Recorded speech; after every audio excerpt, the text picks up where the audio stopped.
Hey now! Wow. The moment I click the button to go live, I see Manic Scarecrow in there saying, "Guess I'm early."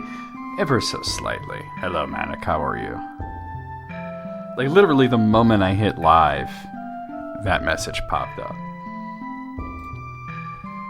So let me go ahead and, where's my phone, by the way? I'm gonna need that. Oh, it's in my robe pocket. Okay.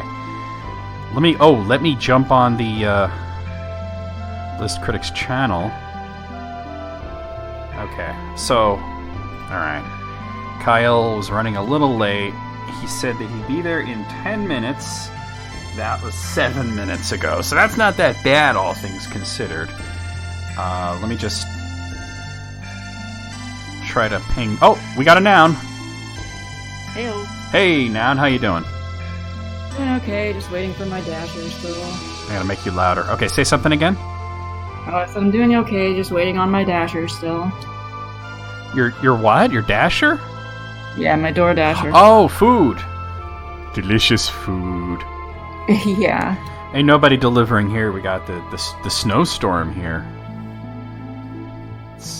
But you're in the land where snow is like mythical, right? Basically. Yeah. Usually rain is too, but we've been getting a little rain. Hey, rain ain't bad. I actually rather it not snow, to be honest with you. Snow sucks. But oh well. But Kyle's running a little late, but it won't be that late.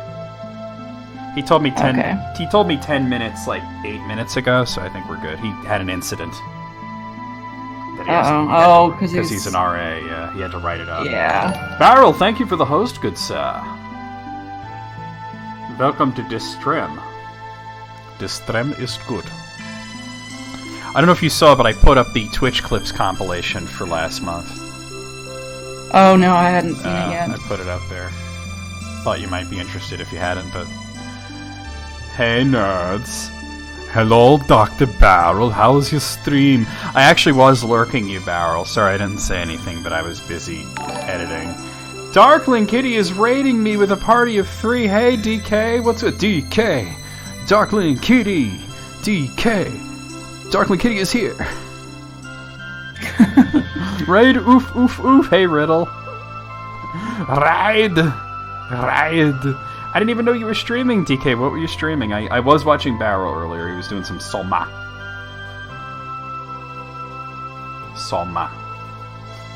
Playing Soma with a slight headache and tired ain't a god idea. It ain't a good idea either. Oh, you're doing more Pokemon Sword? Oh, cool. Pokemon Sword, Pokemon Shield, Pokemon Bazooka. You know how it is. Ew. Hey. So we're actually, Oh, you did a delayed raid. Okay. What is this? Gibbs, you gotta stop going in the trash. You're pissing me off. Alright. He keeps trying to... There's like bubble wrap in the trash that he really wants to chew on. Sounds like fun. Hey, we got a Kyle! I'm surprised you just now noticed I was here. I know. Well, you gotta remember, it doesn't make a sound when I'm in streamer mode. So when people join... I was here. No, well, I'm not looking at Discord. I'm looking at Streamlabs. I said with my voice, I am here. Oh, I didn't hear you. To be honest, I did not hear that hi. at all. I didn't hear that. We have a Kyle. I am doing good, Scarecrow. How are you? Yeah, we got Manic Scarecrow. We got Riddle. Okay. We just got raided too, which was pretty sweet. That's awesome. Yeah, already, right? So we'll give it a few more minutes. And T-Sparkle, thank you for this host, though. You're welcome. Hello, this host is good.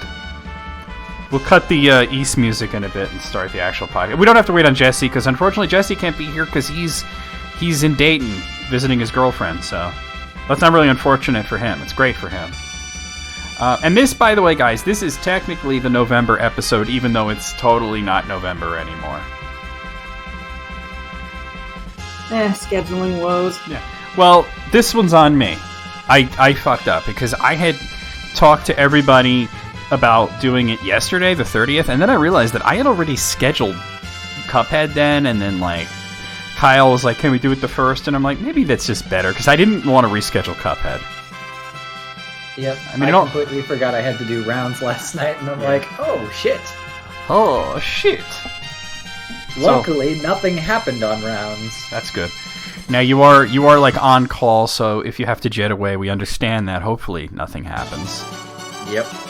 But yeah. Darkling could be the third co-host. I mean, I'm not gonna put DK on the spot like that, but we don't necessarily need 4 people. It's just nice to have that. But that's kind of why I have list critics. Hey Terry. That's kind of why we have so many co-hosts. Is it like because traditionally the show was done with 2 people. It was me and Jesse for a long time, and then it was me and She Who Ain't Shit, and then it was Tanya ain't shit, by the way.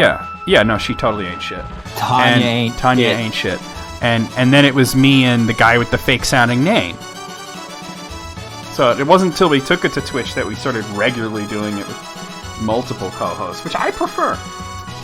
I know, Barrel, you've mentioned a few times that you would be up to co-hosting, but it's not going to happen. You talk way too fast.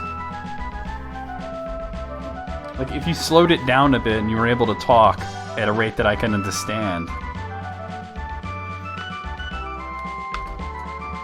No, it's cool, man, Darkling. But maybe one day. You do have a voice, Darkling. You have a good voice. Alright, are you guys ready to start? Because I got an Isung ending right now. We can fade that out.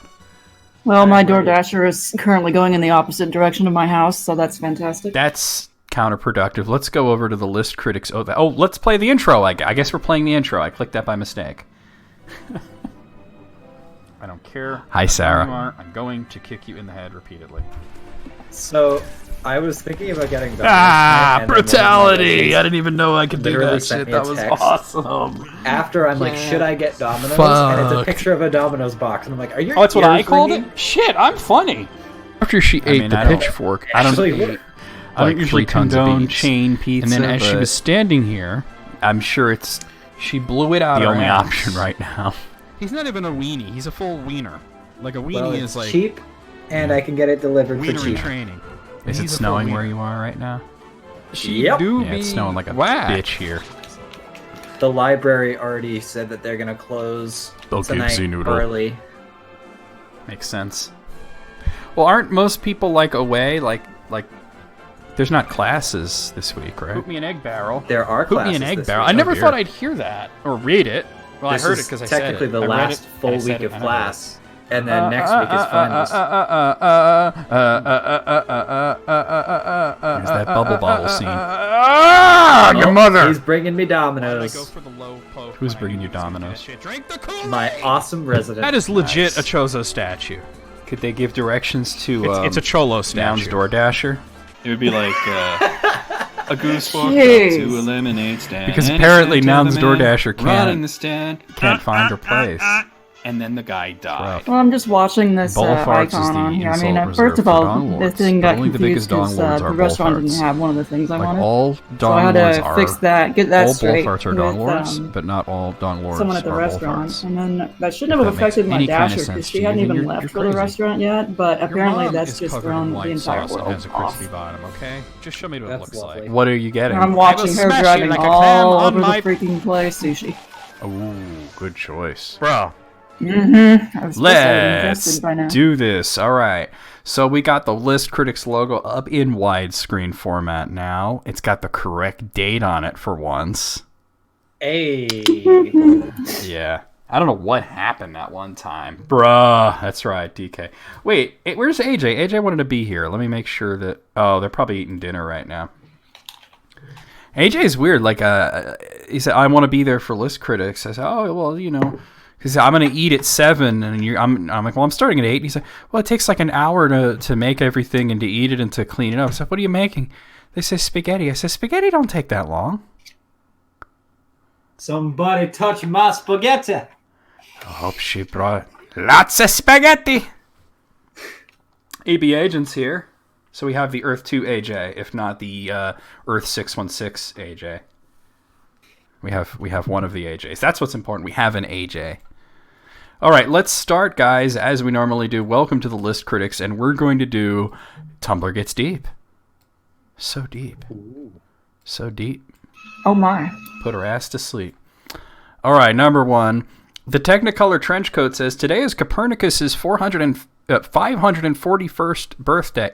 That confused me because they wrote 541th, so it's like 541st. You may remember Copernicus as the man who said, "Hey, what if the Earth went around the sun?" To which the Catholic Church replied, "Hey, what if we set you on fire?" Hashtag history brought to you by Tumblr. Okay then. That's accurate. All right. That's what happened, right?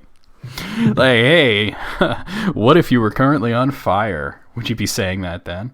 Yeah, 441th, as Terry said. Number 2, Bravado Pinfire says, no more child actors. Children don't deserve to be exposed to Hollywood. From now on, all children will be portrayed by adults walking on their knees. And then somebody whose name is scratched out says, Mother, Sarah, it's 10 o'clock, bedtime, sweetie. Hugh Jackman in a blonde wig with pigtails. But Mom! I had a silent debate in my head as to whether or not I should put an Australian accent on that. I decided not to. All right. Did Kyle say he was going somewhere? Not that I'm aware of. I thought I heard, like, as I was talking, Maybe he did. I thought I heard Kyle say, be right back. We'll press on. Number 2, Please Fire Me says, please fire me. I work at McDonald's, and last week I spent 15 minutes trying to explain to an old man that we do not sell hot dogs, McDogs as he claimed it, and then he threatened to report me for withholding products from him. Sinbadism says he's from an alternate timeline, and Cuddlefish Color says the McDogs man actually proves the multiverse theory. I mean, I have an alternate take on that, but it's kind of sad. Well, there's also the Mandela effect. Well, I was thinking that the guy might actually just have dementia because McDonald's did have hot dogs, but it was like back in the 90s.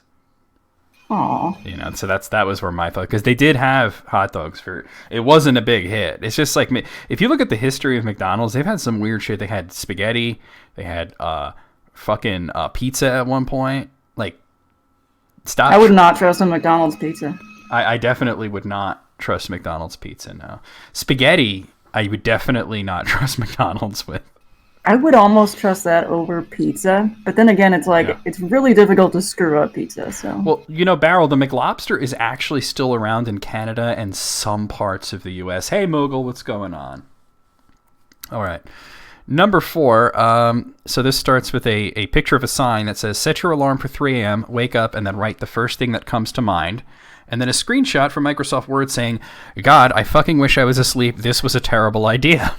What did I just come back to? All right, I'll start that one over because Kyle just came back. Okay, so number 4. It's a picture of a sign. It says, set your alarm for 3 a.m., wake up, and then write the first thing that comes to mind. And then the Writing Fortress posts a picture of a screenshot of Microsoft Word, and it says, God, I fucking wish I was asleep. This was a terrible idea. And then Bomb Hills Not Country says, I don't know why this made me laugh so hard. Ha ha ha. Oh. Because it's funny. Yeah, I would imagine that's the correct answer. That's how that goes. Okay, number 5. Benipla says, me, dies. 17th century lady ghost in my room that I can suddenly see now. Oh, hey. Me, a ghost. Ah, fuck. Yeah. So it's ghosts? It's ghosts? Yeah, it's ghosts. Is there a heaven I can reach, or it's just ghosts? Oh. Oh, that's terrible news. I don't know. Maybe not be so bad. I can think of a few people I would want to haunt. You know what I'm saying? Oh, I know who you'd haunt. Yeah. Oh, yeah. Yeah. I think we all know who ain't shit that I would haunt. Number 6. Would you haunt them first, or would you haunt the person who has a name that doesn't even sound like a real name? Probably the person with the fake name first, come to think of it. They're objectively worse as a person. For each one, you have to go, ooh, you ain't shit. Your name sounds fake. Ooh. Number 6, Gunpowder and Spark says, according to the song Seasons of Love from Rent, there are 525,600 minutes a year. One line later, there are 525,000 moments so dear. So, doing the math, we can glean that there are 600 moments which aren't so dear. And I think I just used one of them by walking in on my boss who forgot to lock the bathroom stall. Oh, God. And the Roth woman says this post did not even remotely go in the direction I was expecting it to. Same. That's crazy. Bitch with a face is what Riddle said. That's accurate. That's accurate. Number 7, Digoxin Purpurea says, apply for jobs you're not qualified for. Audit upper-level classes. Get drunk with your TAs. See that poster advertising that lecture series? Go there, take notes, and ask questions. Thank the presenter for talking about this topic you love. If the class is full before you register, email the professor and ask if they can squeeze you in. Raise your hand. Tell the Disability Accommodation Office to do their goddamn job. Ask for help. File complaints. Go to class in your pajamas and destroy the reading. You got this. You know you got this. Be arrogant enough to learn everything. Take your meds. Punch a velociraptor in the dick. Fear is useless and temporary. Glory is forever. Shed your skin and erupt angel wings. Help out. Spread your sun. I had a really good morning. You deserve a really good morning. Kill anyone who says you don't and build a throne from their bones. Okay, that was literally me. That's amazing. I love it. Your Tumblr name is Digoxin Purpurea? So I'm envious. yeah. Well, literally almost all of that, I'm like, I do that. You punch velociraptors in the dick? Well, that part I don't because Okay. no, but I go to class in my They pajamas. didn't have dicks. I tell people to do their fucking job. Yeah, well, you should, yeah. I squeeze into classes. I go to random lectures I don't have to. Learn These- about other things on campus. These are all good things. Yep. Yeah. Sir Hefe the Boss says, oddly inspiring. I'm going to come back to that username in a second. And Nama Darling says, fear is useless and temporary. Holy shit. Okay. Someone's cooking a sweet potato when it's fucking with your internet? What? Oh, wait. Moogle said that he had this thing where when the microwave is running, his internet is bad, which to me sounds like an actual problem. It actually Yeah, is a it thing. does. It can affect Wi-Fi signal Yeah. if the router is too close to the microwave. There you go. Kyle is shedding Doesn't his skin surprise every me. morning. So Sir Jefe, the boss's name, like Jefe is literally the Spanish word for boss. So it's Sir Boss, the boss. I just wanted to mention that. The bossiest boss. Like a boss. All right, number 8. Well, this one's got a picture to it. I think you guys might have seen this because it did go viral for a while. It's tried to take some photos of an octopus, but he grabbed the camera and took some of me instead. For anyone who hasn't seen this photo, I am actually just going to post that right in the Discord right now. So there you go. Tastefully Offensive says, photos by Bill Watterson and an octopus. And Transparasite says, I think this is the best science photograph I have ever seen. Be right back, guys. Oh dear, I think her sushi's here. So is it me, Kyle, or does the guy in the picture there, the one that the octopus took, look like he's like, it's like Jeff Goldblum's nephew or something? Who? Oh my god, sometimes I forget that you're a fetus. You know who Jeff Goldblum is. Have you ever seen Jurassic Park? I never really got into Jurassic Park. Did you see Thor Ragnarok? No. Jesus Christ. I try an old movie? No. I try a new movie? No. God. Oh, Discount Bill Nye? I can kind of see it. Discount Young Bill Nile. Yeah. Yeah. See, Barrel knows who Jeff Goldblum is, and he's the same age as you. See? And Ted agrees with me. The Fly. Have you seen The Fly? No. No? Okay. Never heard of it. Never even heard. I can understand you've never seen it, but you had to have heard of the movie The Fly. He's a scientist that builds a teleportation device, and his genes get spliced with a fly. He turns into a horrible monster. First I've heard of it. Wow. Holy shat. Holy shat. All right, we're going to move on, even though Noun is getting her sushi. Number 9, Unplucked says, when you go back to daydreaming after having been interrupted and your brain does a previously on of your fantasy. And then Aloe Vera says, when you go back to daydreaming after being startled into the real world and your brain has to search through the recently closed tabs to remember what you were daydreaming about. And Unplucked says, okay, mood. That's real. Oh. That's real. Number 10, Lioness Heart says, depression, no do thing, tired, me. Well, okay, maybe if I go to sleep super duper early, I'll get a decent amount of sleep. Insomnia, you fool, you absolute goddamned idiot. And then they post again, insomnia, you are awake, me. Okay, well, maybe now I can get some stuff done. Depression, you fool, you absolute goddamn idiot. That's real. That's real. Did you both disappear now? No. Oh, okay. The whole, yeah, because you got to say things, you know? It's only me and you right now. You got to say things. All right, number 11. Why Bless Your Heart says hospitals are already required under law to provide life-saving emergency care, regardless of ability to pay or even citizenship. Stop acting like Americans have no access to emergency health care unless we socialize medicine. And then Kiidel says, if you go and can't pay, you're still thousands in debt. This is not access. And Megan Hood says, this hospital in my city just threw out a homeless man. And Bankway says, the hospital which took me in after I collapsed from the fist-sized tumor over my heart released me after refusing to diagnose it as cancer, which would have forced them to give me some kind of treatment. The doctor at the county hospital which took me in looked at their tests and said, this is clearly cancer. Why didn't they diagnose it? We can't let you leave. Wow. That's a little too real, right? That's terrible. That's America's healthcare system is what it is.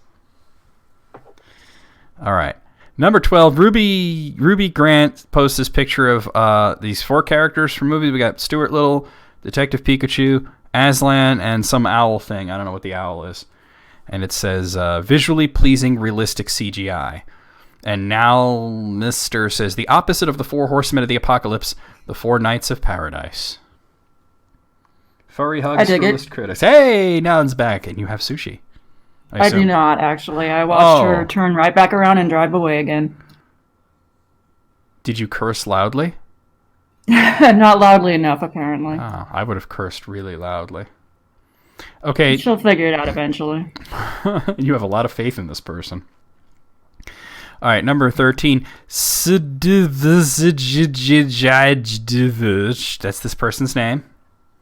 They bless you. Fell asleep. Yeah, bless me, right? They fell asleep on their keyboard, and I was like, that looks like a good username for Tumblr. I've been ignoring chainmail for years, and I haven't been killed even a single time. What a ripoff. And then Larkland says, what armor are you wearing? And then Larkland says, wait. I think Larkland's had a little loading circle in their head right there. Yeah. Like, chainmail, oh, that's armor. Like, oh, chain letters, oh. All right. Number 14. I like that one. Patrick says, fun fact, my cat and I are both blind, so we accidentally run into each other sometimes. But because I'm much louder than he is, when we get close to each other, he chirps to warn me he's there. And Actually Blind says, thank you for sharing this beautiful solidarity. That is adorable. That is fucking adorable. That's like my friend Joe, who I haven't talked to in a long time, but he's quite severely handicapped, we'll say. He's got no hands and he's got no legs. And he goes to the shelter and he gets a cat, right? And he goes for the cat with one eye. Aww. And adorable kitty, by the way. And I said, you went in there and you picked your soulmate. You were like, that's the cat. That's the cat for me. She's missing something. Like, damn. And he's like, I know, we're best friends now. He does this evil laugh. I can't quite mimic it.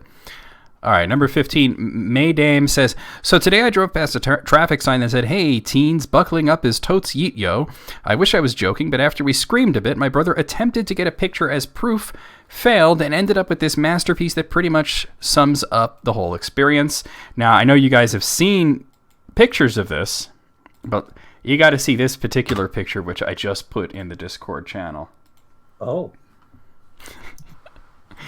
That's not... That's a picture taken with like a BlackBerry or something. I love how you could still see the totes yo a little bit.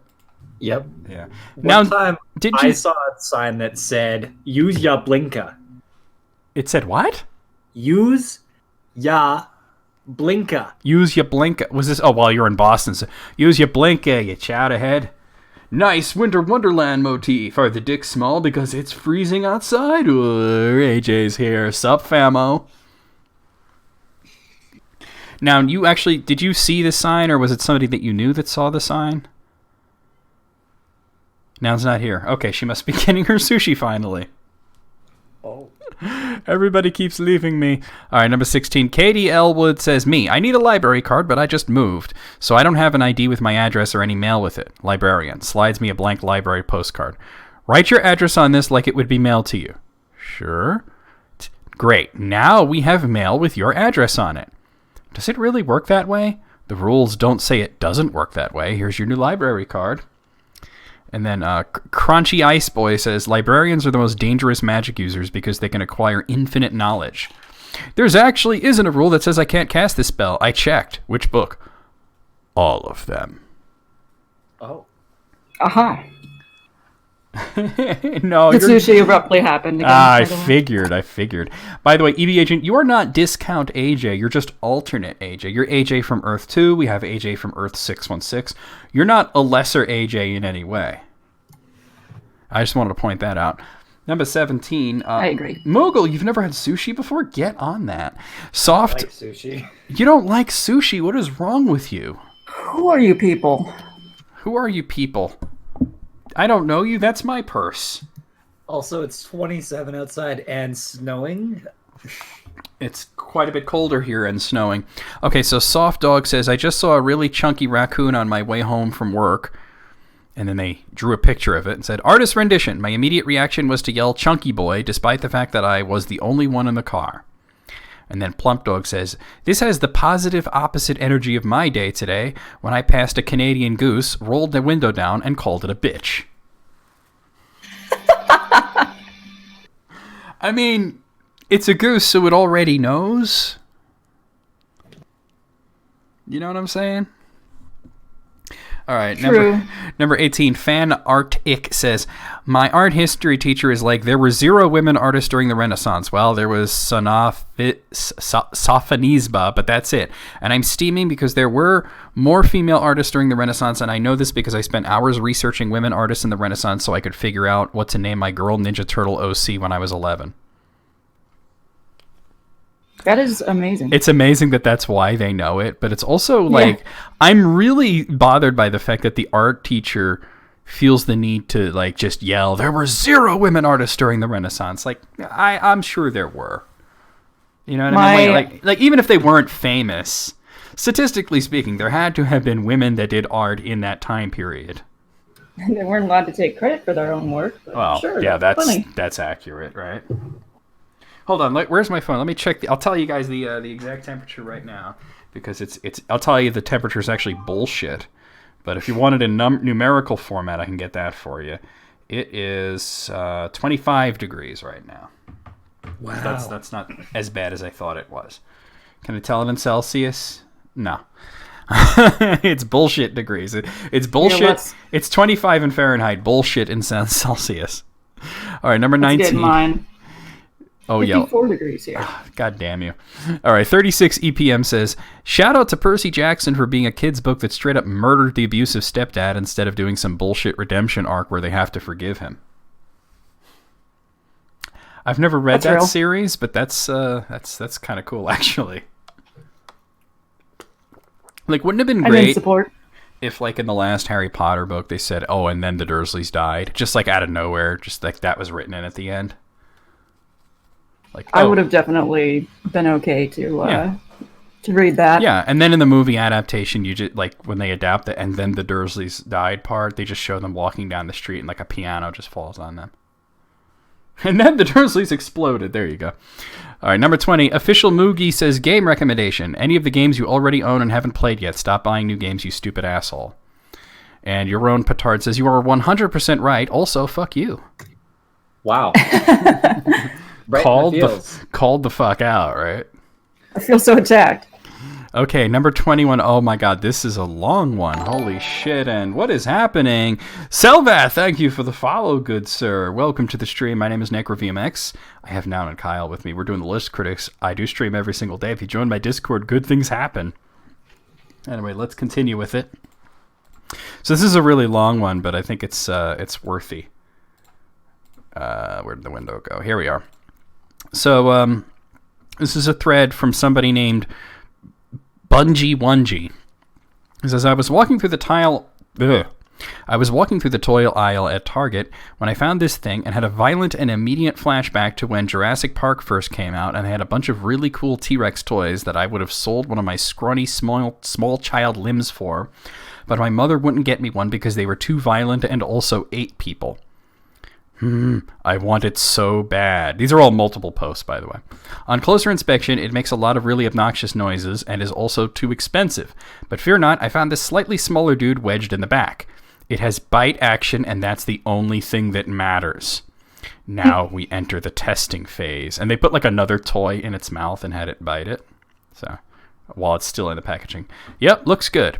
Extreme Chompin' T-Rex says it's never too late to follow your dreams. And a picture that they put it in their shopping cart, so they are buying it now. So Digital Discipline says, can we take a moment to appreciate that we could use this as a Rosetta Stone to say Extreme Chompin' in 4 languages? And then Bungie Wungie says, oh shit, you're right. Let me check the garbage to see if it's still there. Hopefully I didn't destroy it in my excitement. Roar sound effect. And then they show... Oh my god. The Tyrannosaurus toy with the part from the box that they ripped off, put it in its mouth. It says Extreme Chompin', Mandibulas Extremus, Machores Extremus, Mega Mordida, Tyrannosaurus Rex. Amazing. Yeah. Important update. And they show that they got it a little collar, like a little pet collar with bones on it, and its name, Wexter, written on it. Update.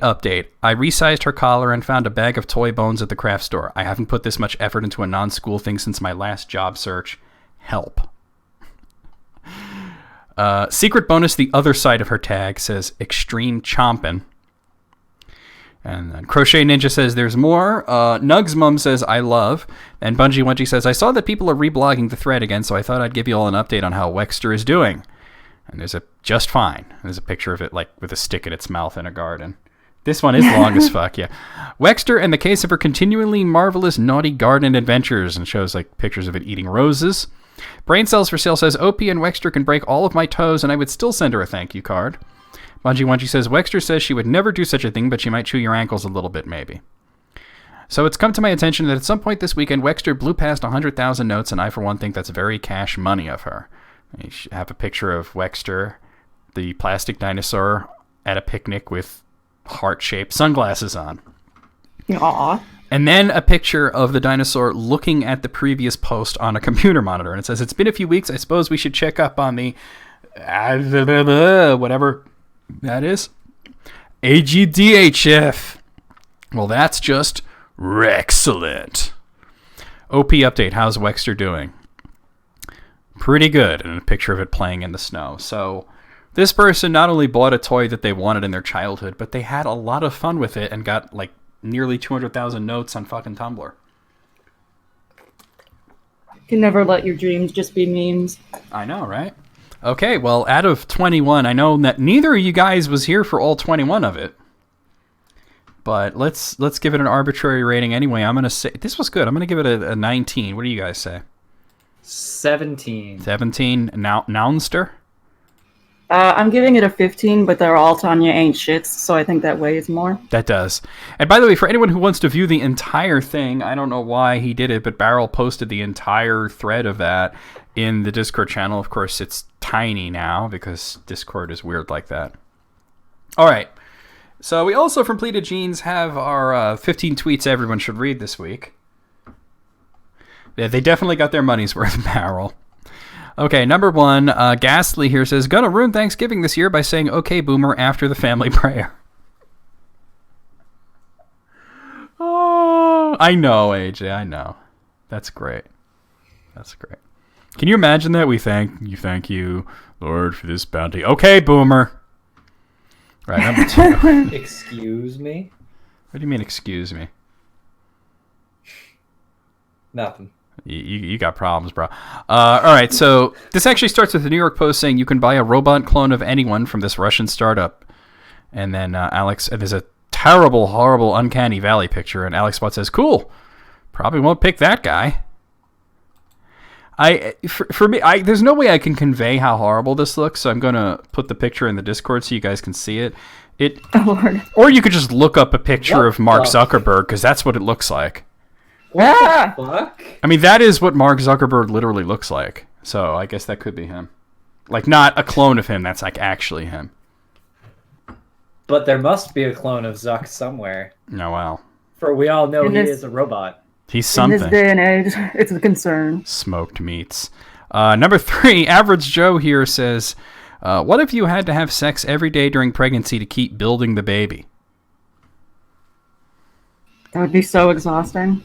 It sounds like more trouble than it's worth, to be honest. Well, there would be less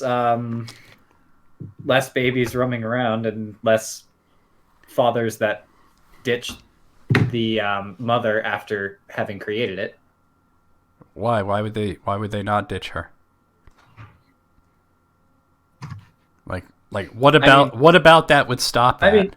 I mean, if you have to do it every single day in order to continue to create the child, See, then yeah, but that's my point. Like, if you didn't, then there would be no child, right? right. So they would just see ya. Be like, I'm pregnant. Yeah, not for long you aren't. And then they just walk away. I mean, think about it that way, right? Yep. Yeah, So- that would kind of get rid so- of the problem. Upon closer examination, this joke is stupid. Half-baked child is what Ted said. Oh. All right. Well, Riddle says only people who want children would have them, but you would need to really, really want one. You'd really need to want one.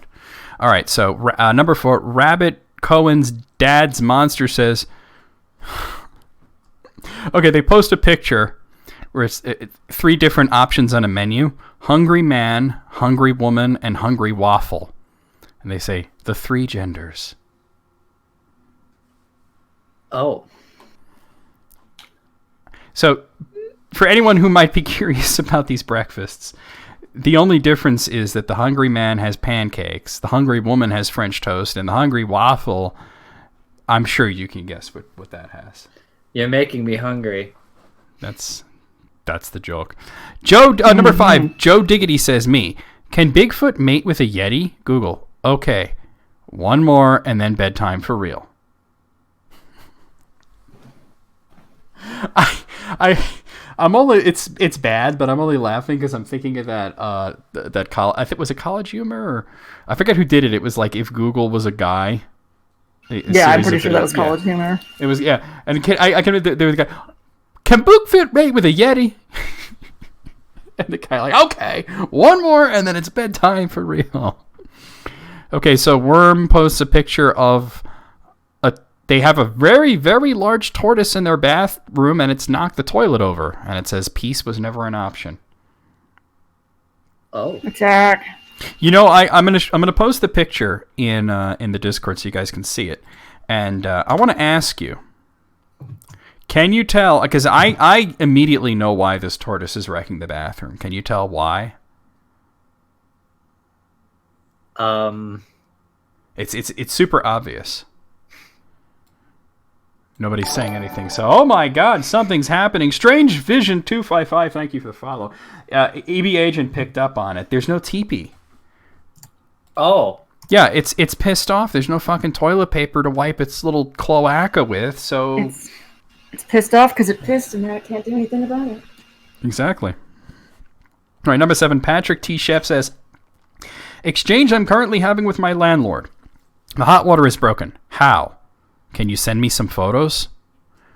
Which is a ridiculous thing. So they sent a picture of water coming out of the tap and said, it looks like this, but it's not hot. I mean, I've seen that before. I mean, all landlords are bastards. We know that, but that is ridiculous. Wow. Number 8, Lindsay here says, don't put the Paul McCartney before the Paul McHorsey. Oh. What? Oh, that's bad. I almost wish Jesse was here because Jesse would appreciate that for how bad I'm so it is. confused. Don't put the cart before the horse, McCartney, McHorsey. Oh. Yeah, it's not funny. I think it continued to whoosh. Okay. Amy Brown says, throwing whoever's naming the barbecue sauces in jail for being too horny. And a picture of 2 jars of barbecue sauce. One is called We're Talking Serious Bone-Sucking Sauce. And the other one is All Natural Daddy Sam's Just Slop It On barbecue sauce. Yikes. What? And by the way, that second one, the word sauce is spelled S-A-W-C-E. Oh. Yeah. EBH will say, Kyle, wait, who is Paul McHorsey? Yeah, that's not cousins. me. I know who Paul McCartney is. Yeah. Well, you didn't know who Jeff Goldblum was. I don't know who a lot of people are, okay? Oh my god, who doesn't know who Jeff Goldblum is? I know, right? Especially since like he's had such a resurgence recently. Wait, I know. Have you seen Independence Day? I should have, but no. Jesus Christ. Have you seen any movie that isn't like a Disney movie? Yes. Okay. Tug. She's coming. You have to get them from behind. Exactly. I was waiting for it. Okay. Number 10, Victor Weintraut says, shows a, like, they made like a poll, or not a poll, what do you call it? A questionnaire. It says, I am a, and there are 3 options, man, woman, or cat, and they've selected cat. Looking for, and the 3 options are a relationship, a friendship, and a little salami. And that's what's selected. I mean, cat should get a little salami, right? A little. A little salami, yeah. You know, I had a dog that hated salami. Hated it. If you gave him a piece of salami, he would spit it out and give you a dirty look. Interesting. Yeah. Number 11, Katie Heaney says, I hate it when someone gets in front of me on the sidewalk because they think they can walk faster than me. They can't. I am the fastest walker. Good for you. Okay. Number 12, Alien Skier says, cashier, want the receipt emailed to you? Me, leaning in. I don't care if I die. What? I love it. I love it. I'm going to use that.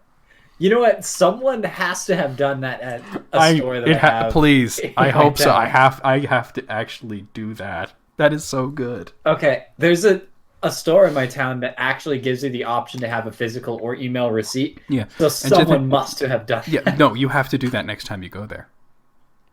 You should go there, just buy a bag of chips or something, just so you could do that. They don't sell food. Or whatever the fuck they sell. I might. All right, number 13, starting the turn says Extreme Eddie Money Voice. I've got... they've got 2 tickets, and they say Parasite on them. So, I've got 2 tickets to Parasite. God damn it. Number 14, Ben Meckler says Vin Diesel taught... Oh, wait, I gotta start... I fucking hate Twitter.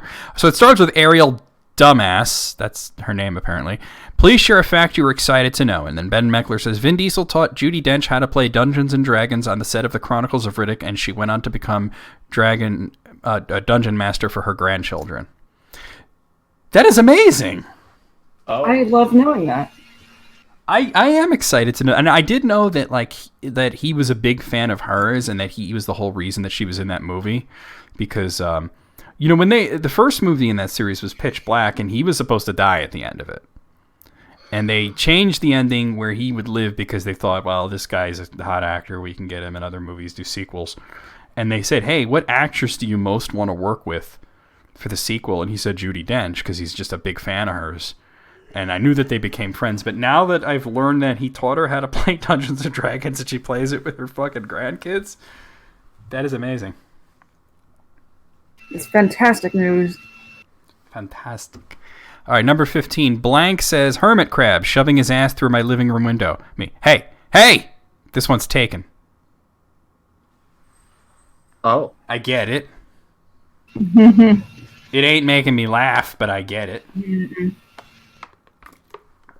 Okay. All right. That was the last one. Thank fuck, because that was really bad. The only one that I liked was that you want the receipt emailed to you. I don't care if I die. That's so good. So that's worth 5 points on his own. So I'm going to give this a 5. Everything else is terrible. John, can you just go to some store sometime and do that and have someone record you doing it? I want to do that. I really want to do that. Get someone to record it and then upload it to Discord.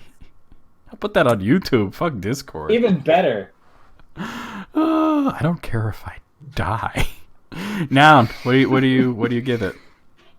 I think I'm gonna agree on the 5 for just that one, and the rest ain't I'm that going great. with 2. 2? Shit.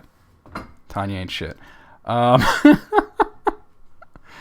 Okay, so I have another one here that I just thought this would be interesting. It's also from Pleated Jeans, and it's if you don't know the struggles of being a server, you do now, and there are 15 of these.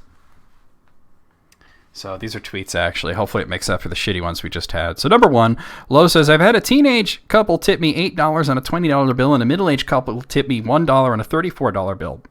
Don't tell me this generation isn't nicer than our parents because this is a daily thing.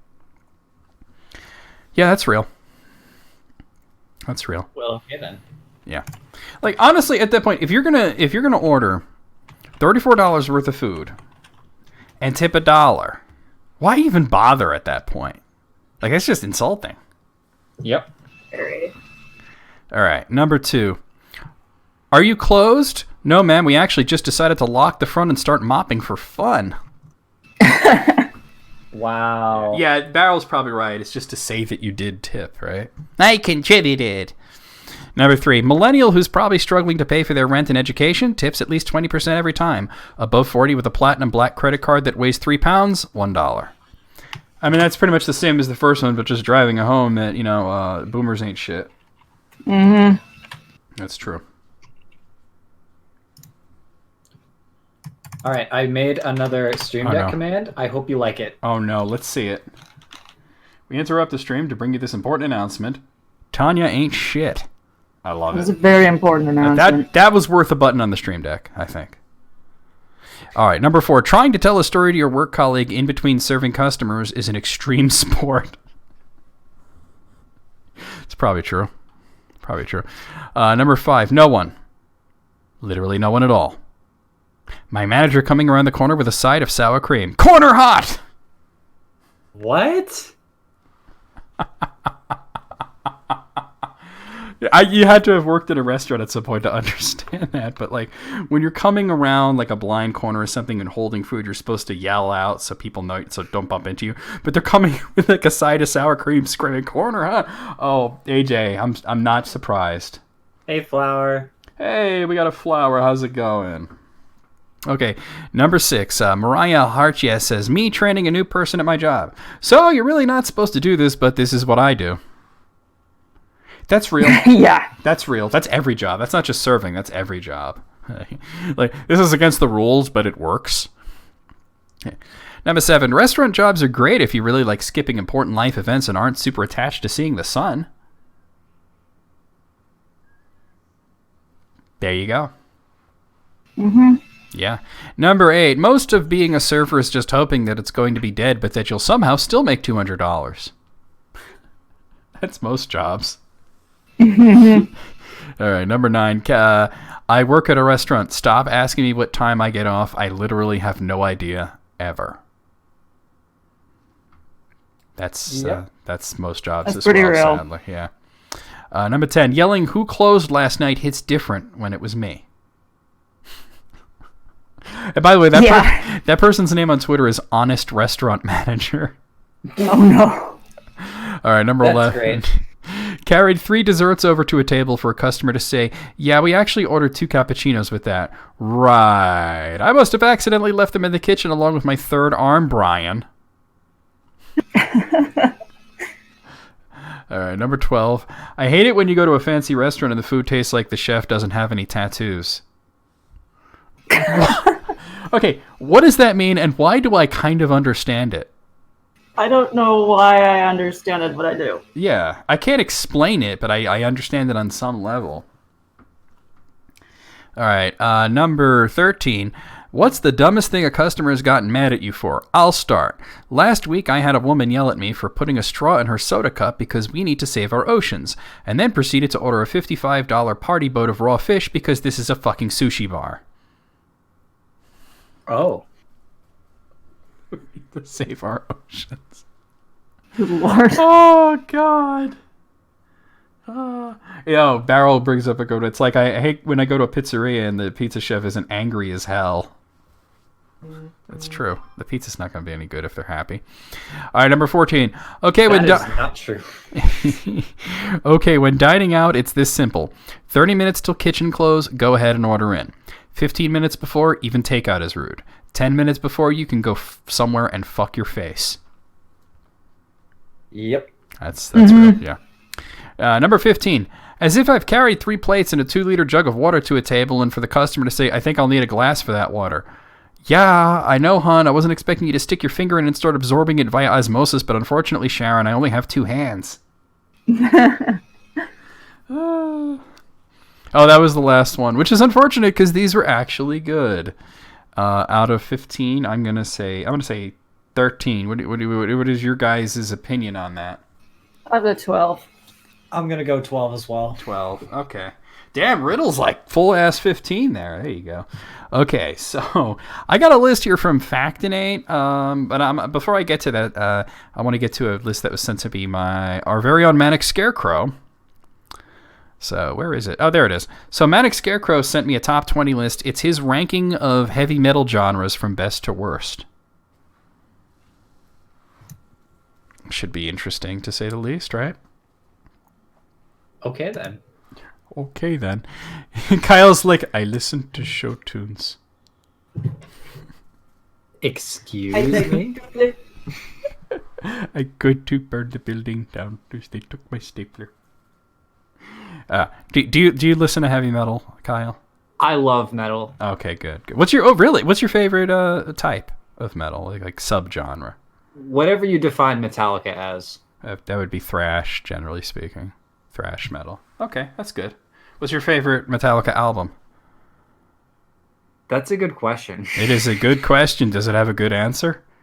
Let me think. There's not really a wrong answer, unless you say Lulu. I feel like the pressure is really on right now. I want to ease the pressure a little. There's not really a wrong answer. I'm just curious. Unless you say Lulu, that's absolutely the wrong answer. But any other answer is correct. That's a really good answer. See, that's Ride the Lightning was dope. Okay, so Manic Scarecrow says the absolute best number 1 would be death metal, which I mean I like death metal too. I wouldn't put it as number 1, but it's pretty cool. Number 2 would be thrash metal, which, you know, that's your Metallica, your Megadeth and whatnot. Almost doesn't count. By the way, you could say it out loud, T Sparkle. You don't have to type it in the chat. You know. Number three, progressive metal. That's like my personal favorite type, but whatever. Number 4, black metal. Number 5, brutal death metal. I don't feel like you just put the word brutal in front of it. That doesn't mean it gets its own spot on the list. Like, what makes it brutal? Does that mean that Jack Black was involved? Yes. Oh, God, I hope not. Brutal legend. No, but like seriously, what, like, brutal death metal? Like this is death metal, but it's really fucking hardcore. It's like a subgenre of a subgenre.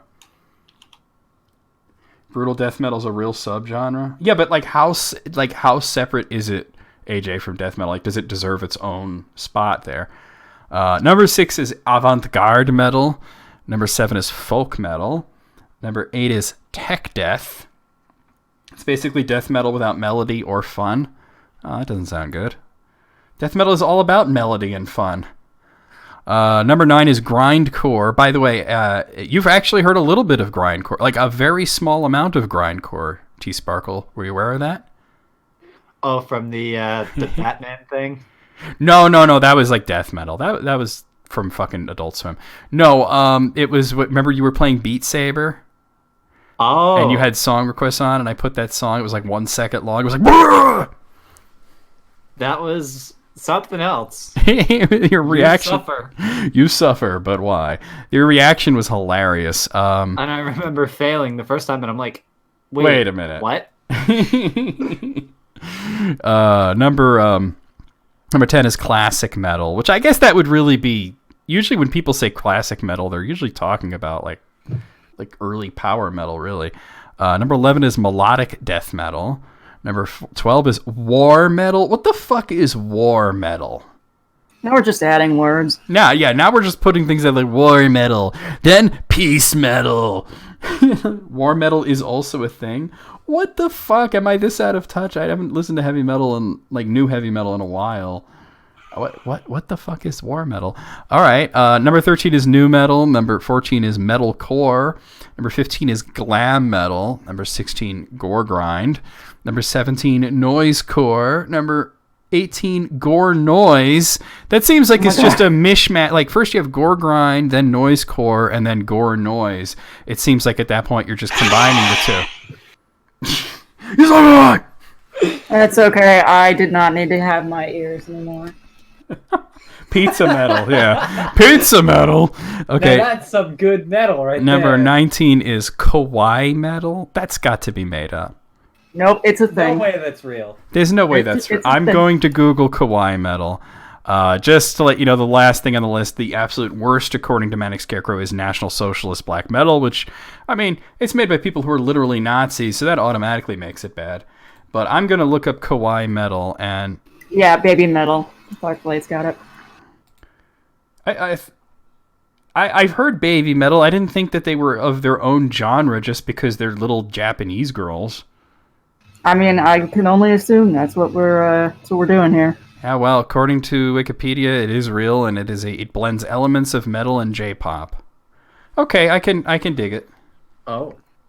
I've seen baby metal. AB Agent, thank you so much for gifting that tier 1 sub to Sword Boy. That's you're on fire with the gift sub, Sword Boy. I don't know if you're even here, but enjoy the emotes. It's metal in Hawaii. 19 No, gift subs. kawaii is a Japanese word that literally means cute, Chris. Cute. So it literally means cute metal. There are a lot of like actual genres that weren't really represented here, and then there were a lot that I assume might be made up. Yeah, I was waiting for the Viking metal too. Yeah, Viking metal is a legitimate thing that's not on here. You know, there's a few others that like should be here but aren't. Like, what about power metal? It's one of the most popular subgenres. I mean, but okay, Manic, you did a thing. Out of 20, we'll give it 10. 10. I'm with you on that one. Yeah. Yeah, I feel like I can't really even properly rate it because I don't listen to a lot of metal. Well, just throw a number out there anyway. We'll go 10. The points are up, made up, and nothing matters. And I don't even And care if I nothing else die. matters. Oh god. Oh, It's sort of like a Richard Cheese cover of Metallica there. Okay, I have a list here from Factinate. It's lawyers share the amazing moments when they got to say, I rest my case. Oh yeah, pagan metal's another one that you could have. Yeah, added, that sounds totally. like something that the person who ain't shit would listen to. Pagan metal? No, actually, she was more into like, kind of like the new metal stuff. Like she didn't have very good taste in music, to be honest with you. All I right. wouldn't expect them to. Yeah. All right, so number 1. My mom was a personal injury solicitor, and she was basically trying to prove that the car that hit her client had caused life-changing injuries, brain damage, and belonged to X. X at first pretends not to live where he does, then the car is found abandoned and all wiped down. The trail seems to end. Then my mom has a hunch and checks X's Facebook profile. He had a public profile, and his profile picture was him standing right next to the car in question. She screenshots the photo and hands it to the opposing counsel with a slightly more politely worded, "Your client is a total idiot." She's retired now, but she considers it to be one of the most satisfying moments of her career. I love it. Needless to say, she won. She won the case and got her client a £1 million settlement and is now living in Spain, all for the want of a simple privacy setting and a touch of common sense. Zombie Sneak Attack, I would not actually consider to be music, Chris. yeah. But as far as it has a genre, we call it internet glitch grind. Okay, number 2. My friend was suing a private security company for assault. He explained that one of the security guards also threatened him with a gun. The security company's lawyer responds that my friend must be lying as the guards do not carry guns because they are not allowed. My friend finds the Facebook profile of the security guards who threatened him. His profile picture is him mean-mugging with a Glock in his hand. My friend emails this to the opposing counsel with a note that says, FYI. The security company agrees to pay an out-of-court settlement to my friend. Yeah. Noise That's music? Yeah. I mean, we always just call... I know noise is a real thing, but we always called it internet glitch grind because it's like wasn't supposed to be serious or to be taken seriously by anybody. Number 3, I practice immigration law. I had a woman come in and explain that she was from Canada and had been living and working in the U.S. without permission for decades. Boyfriend beat her up to the point where she was hospitalized. She pressed charges, and the boyfriend basically let her know via friends that his lawyer was going to call her credibility into question since she was an illegal immigrant. It turns out that her mom was born in the U.S. and met the dad in college, which meant that she can gain dual citizenship via mom. We got her citizenship certificate expedited, and I made her promise not to tell anyone. Sure enough, at trial, the defense attorney asks, "Isn't it true that you are a Canadian citizen who has been working illegally in the U.S. for decades?" To which she replies, "No, in fact, here's my certificate of citizenship. I am a dual Canadian and U.S. citizen." She said the lawyer looked like a puppet when someone cut the strings. Boyfriend became the guest of the state for a long time. Wow. Good. Damn. Good. Wow. Nice. All right, number 4. I knew you guys would like this. I read this the other day, and I was like, we have to do this on List Critics. This is fucking great. Okay, for a while, my mother dated a man who really liked to act like a big shot. He was a guy who claimed to know a guy wherever you went. Anytime you wanted something, he would say, "Oh, wait, let's go to the store, or I'll talk to the owner and get you a deal." Nearly every time he did, the owner seemed like he wasn't entirely sure who the guy was. He would do stuff like insist on taking the entire family on vacation, or take everyone out to a fancy restaurant, or he would show up with expensive gifts out of the blue, like new electronics or guitars. Eventually, the relationship ends, but not long after, we find out he's taking us to court because we owe him money. Court date comes, he presents his case first. He goes through a huge itemized list of everything he ever bought us. Every single item from a vending machine Coke to a new sink because he broke the old one. Even a birthday cake bought for the youngest child. Once he's done, the judge asks if there was an agreement to be paid back for any of that. He says it was just an understanding. The judge asks specifically if he ever said that he wanted to be paid back. He says no, that's usually when somebody buys you something, you pay them back. The judge explained that no, in fact, that's not usually how gifts work, and that by his own admission, there was never an expectation to pay for anything, so after his own testimony, the case was closed. He then appealed, again presented his testimony first, again closed by his own words.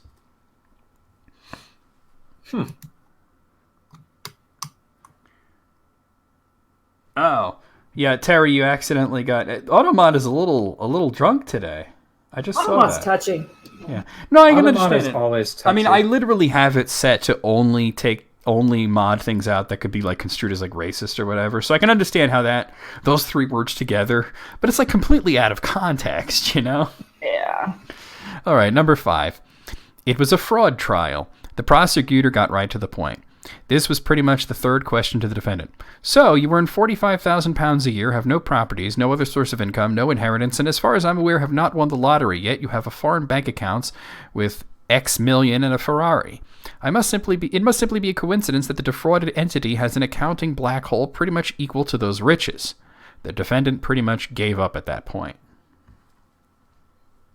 There you go. Wow. That'll do it. All right, number 6. When I was in law school, I clerked for a criminal defense legal clinic. We had an assault and battery case where there was only one witness to the crime, the victim. I was sitting at the defense table with the actual attorney, another law student that worked on the case with me, and the defendant. We were all in similar-looking suits as a matter of unplanned coincidence. The victim was asked to identify the person who committed the assault in court, and she pointed to me and not the defendant. Our attorney asked several times if she was really pointing to me and if she was sure, and she said yes. The prosecutor was visibly upset, and the trial pretty much ended there, as it was a bench trial and not with a jury. It was never discussed or admitted to, but I suspect our attorney purposefully had me there at the trial because I did have a passing resemblance to the defendant. Oops. That'll do, pig. That'll do. Okay. Number 7, this wasn't my case, but in criminal court one morning, the accused wore a pair of very unique custom-made red cowboy boots stolen from the house he was accused of robbing. He wore them to court to plead not guilty. The prosecutor was laughing. Oh, these boots I stole look great in court. I love that my emotes are mixed in with all that. Yeah, what the fuck is right? All right, number Winning 8. decision there. Yeah. Well, just a winning person in general, right? Yeah. Number 8. A friend told me this story. He's not a lawyer, but was job shadowing or something and was in court for the day. Anyway, one of the cases was a girl contesting a stop sign violation. The prosecutor asked how long she was stopped at the stop sign, and the girl responds, 40 to 50 seconds. Why would you say that? What?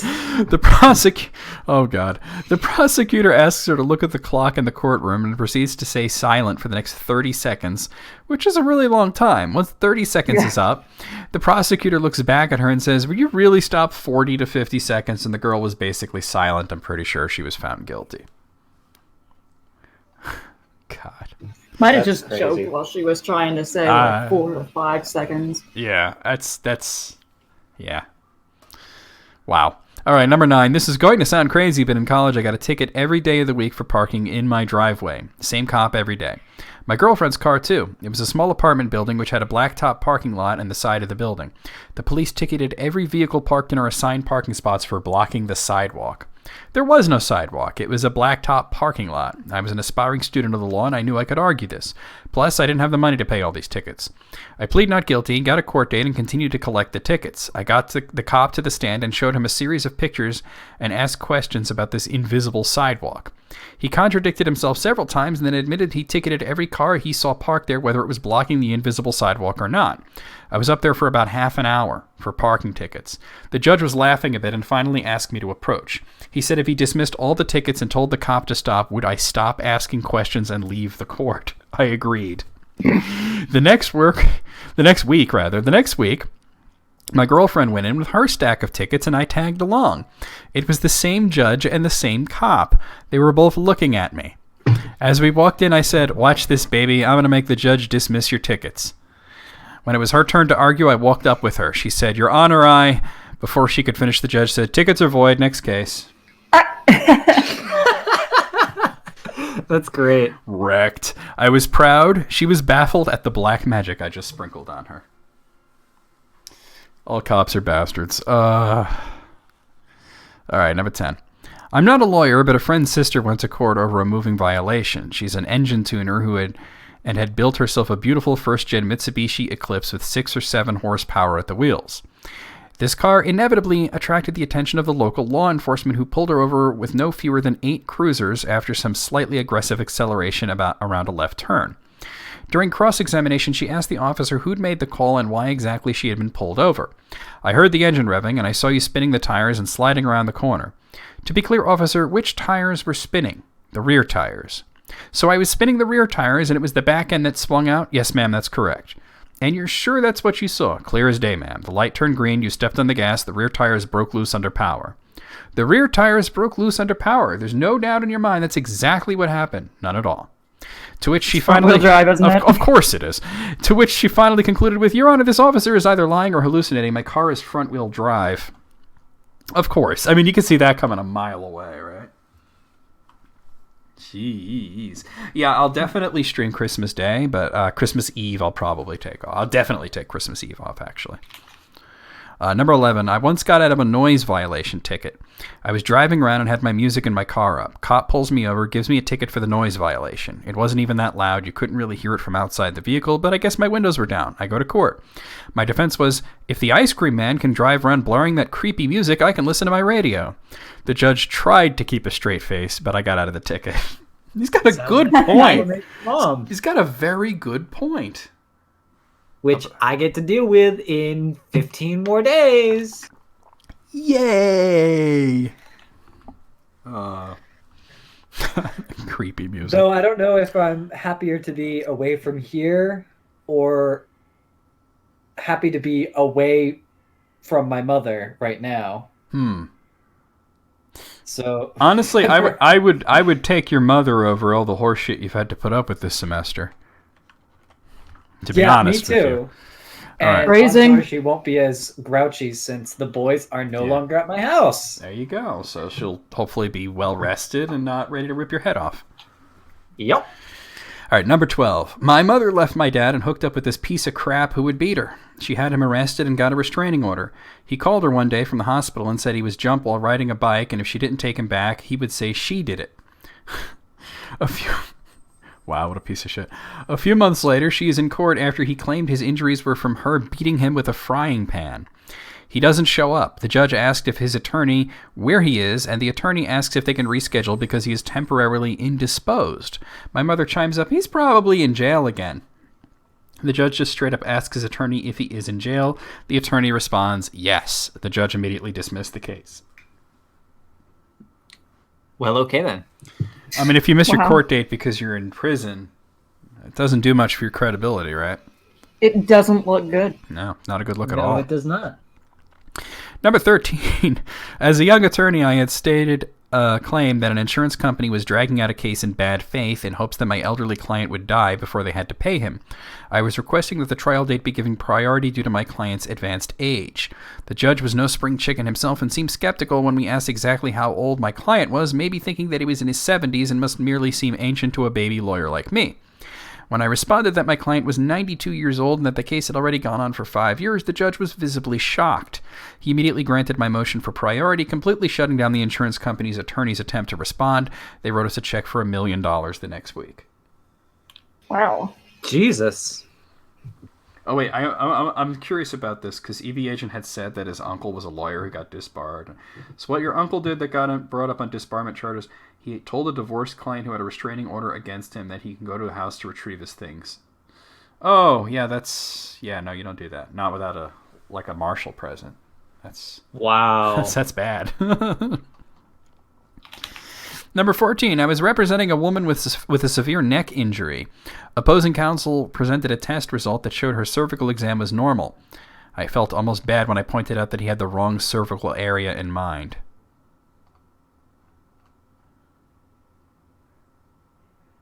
Wait for it.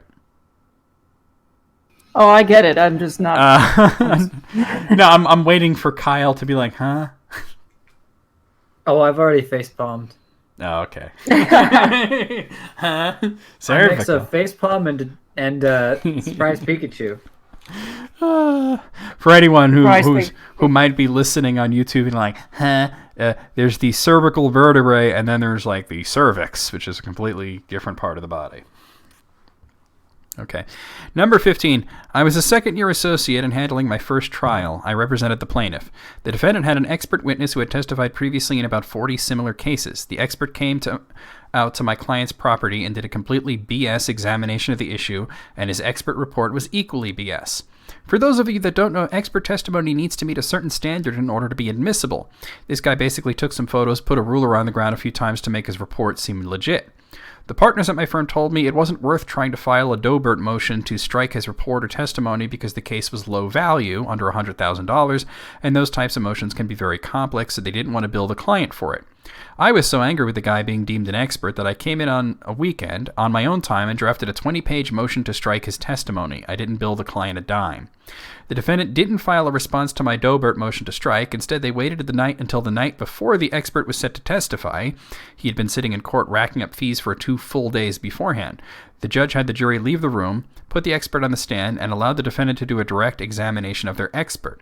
The defendant's attorney, not taking my motion seriously, had their inexperienced associate, just like me, do the examination. It was incredibly basic and didn't respond to any of the points of my motion. I was in charge of doing his cross-exam. It was my first cross-exam of a witness ever.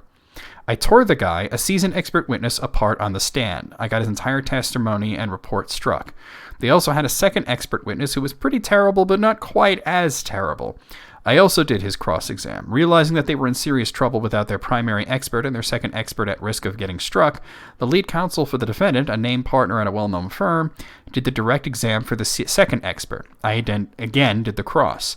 I got the second expert's testimony struck except for one very, very tiny area. So essentially he was forced to testify with both his hands tied behind his back. It was the most gratifying moment of my legal career so far. Wow. Nice. Wow. Now Link's high. Isn't Link always high? That's why he's always running around screaming, throwing pots, and harassing chickens. He's throwing pots, you say? He did a weed. He won Get entire. away, and then they threw them around. He injected exactly 1 marijuana. Alright. I actually heard Kyle's head hit something there. Number 16. Yeah, it didn't sound good. Oh my god. I gotta show you at one point now in some of the clips that I've made of Kyle streams where I've made Oh, him God, just no. completely disappear from frame. It was great. Number 16. My sister got T-boned by a car, causing a concussion when I was younger.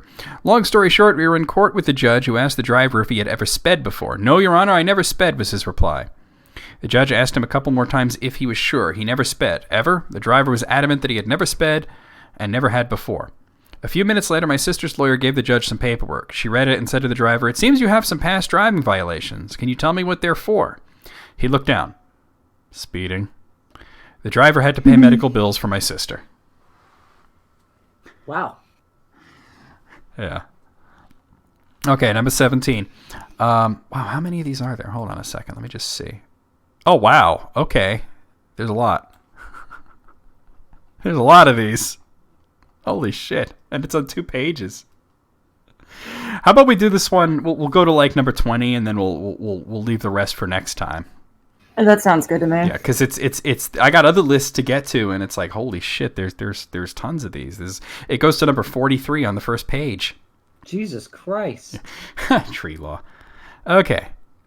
Oh, that's the one I just read. Hold on, let me get back down to where I was.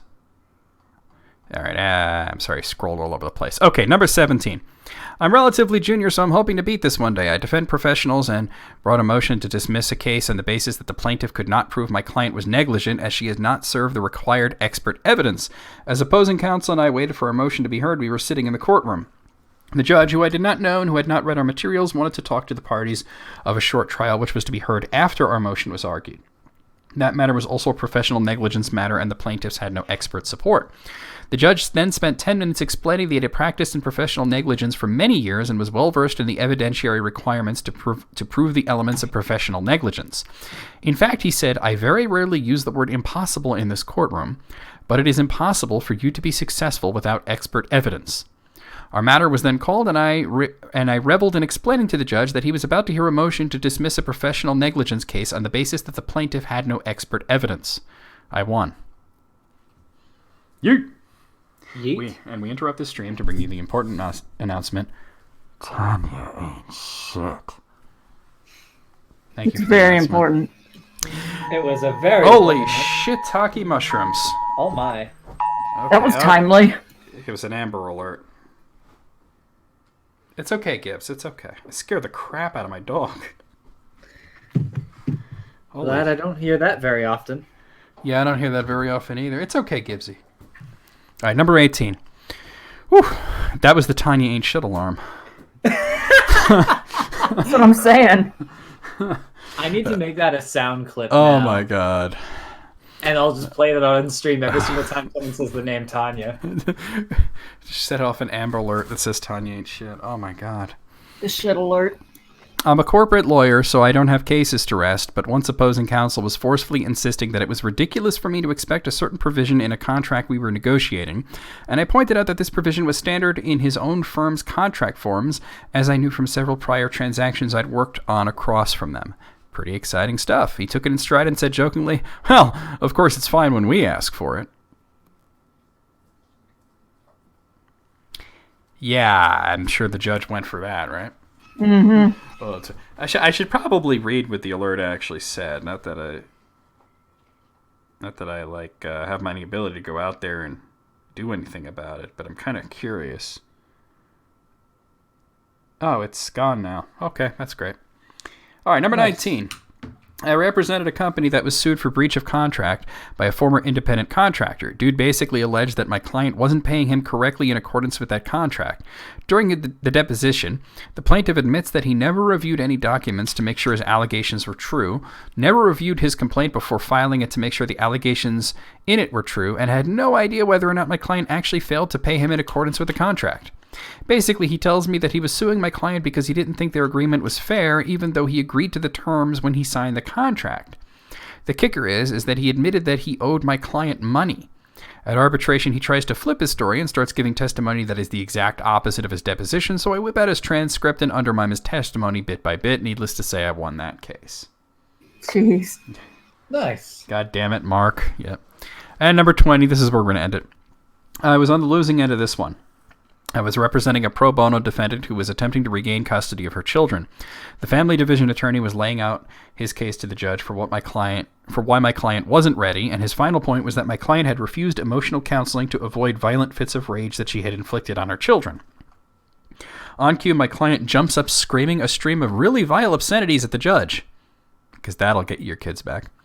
I just caught the opposing attorney's smirk of satisfaction as I got up to usher my client out of the courtroom. Jesus. Can you imagine? Way to make the case for yourself. Yeah. He's sort of like, you fucking bastard. Like, Jesus.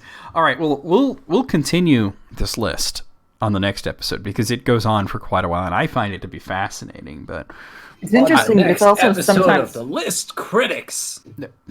I'm sorry, now. What were you saying while Kyle was having a seizure?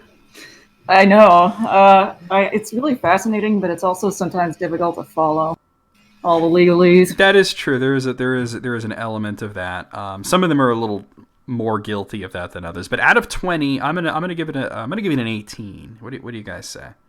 Just yell out. I didn't even hear what you gave it. 18. Same. I'm going with 15. 15. Chris is upset. He's giving it a negative 15. I don't know. Gee. I think I will go with a 15. I talk. That's all, folks. All right, I got some lists here on my phone. Let's see. Oh, you guys are going to love this one. This is from BuzzFeed. 16 people who tried to sound smart on Twitter but fell a bit short. Just a bit. Oh, this sounds exciting. It's good. All right, number 1. Obama was too scared to run against Trump because he knew Trump would destroy him. That's why Obama retired. That's how that works. This person's elevator doesn't quite go all the way to the top, huh? What is correct, Terry? Oh, that is delicious stupidity. Who's ready for the next election? Nobody. All right. Number 2. I'm not pro-life or pro-choice. I'm pro-education. Teach people about birth control cycles and the impact a child have.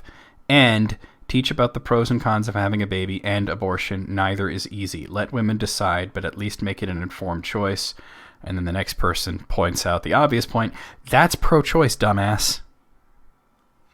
Wow. Let's Slayer into the list. Oh! Roasted, AJ. Holy shit. Incinerated. All right. Number 3. If vaccines were healthy, you could put it on a spoon and eat it. Try it. You'll die. To which the reply comes, if broccoli was healthy, you could put it in a syringe and inject it into your bloodstream. Try it. You'll die.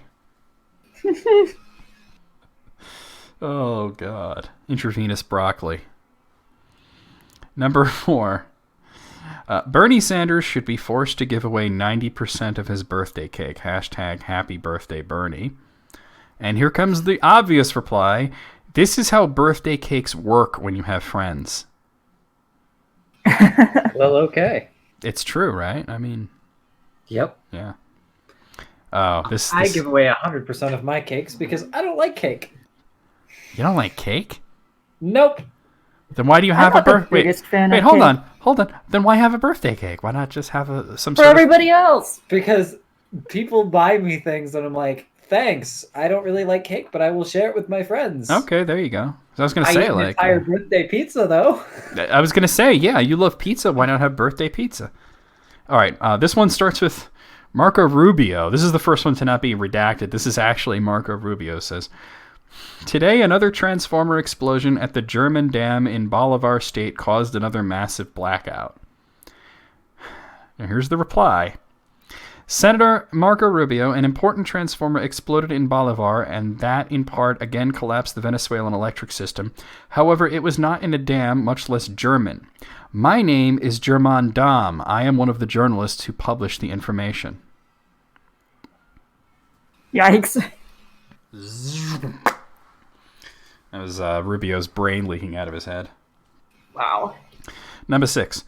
I don't see how people can stay in one place for the rest of their life and not explore the world.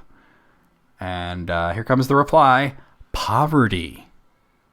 Right? That would do it, right? Yeah, that would be the reason I haven't been to Japan.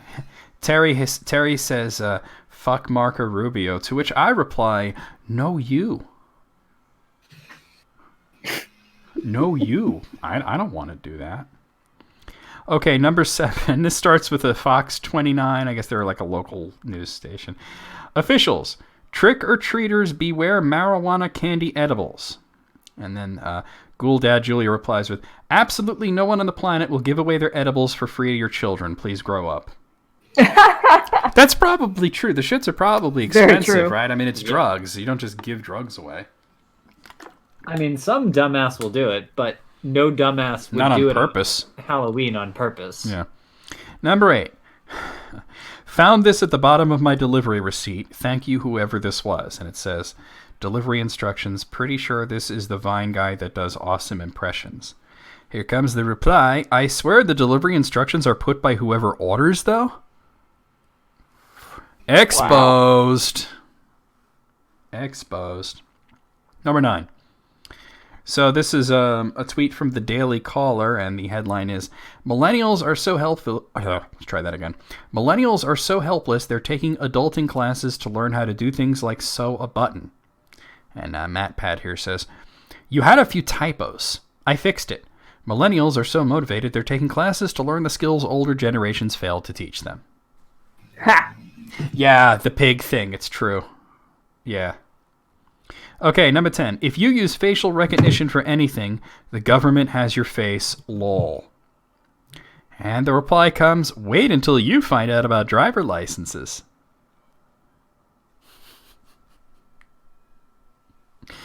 I'm not surprised to hear that, AJ. Okay. Number 11, some guy named John Steingart says, the California Supreme Court decided a case that could add billions in labor costs to employers' bottom line by requiring them to pay employees for work time that previously went uncompensated. And then, Oh no. oh no, right? And then Wallace E. Pug says, you have to pay employees for work being framed as adding billions to labor costs is the most America thing ever. Pretty American. There you go. Yeah. That is peak America.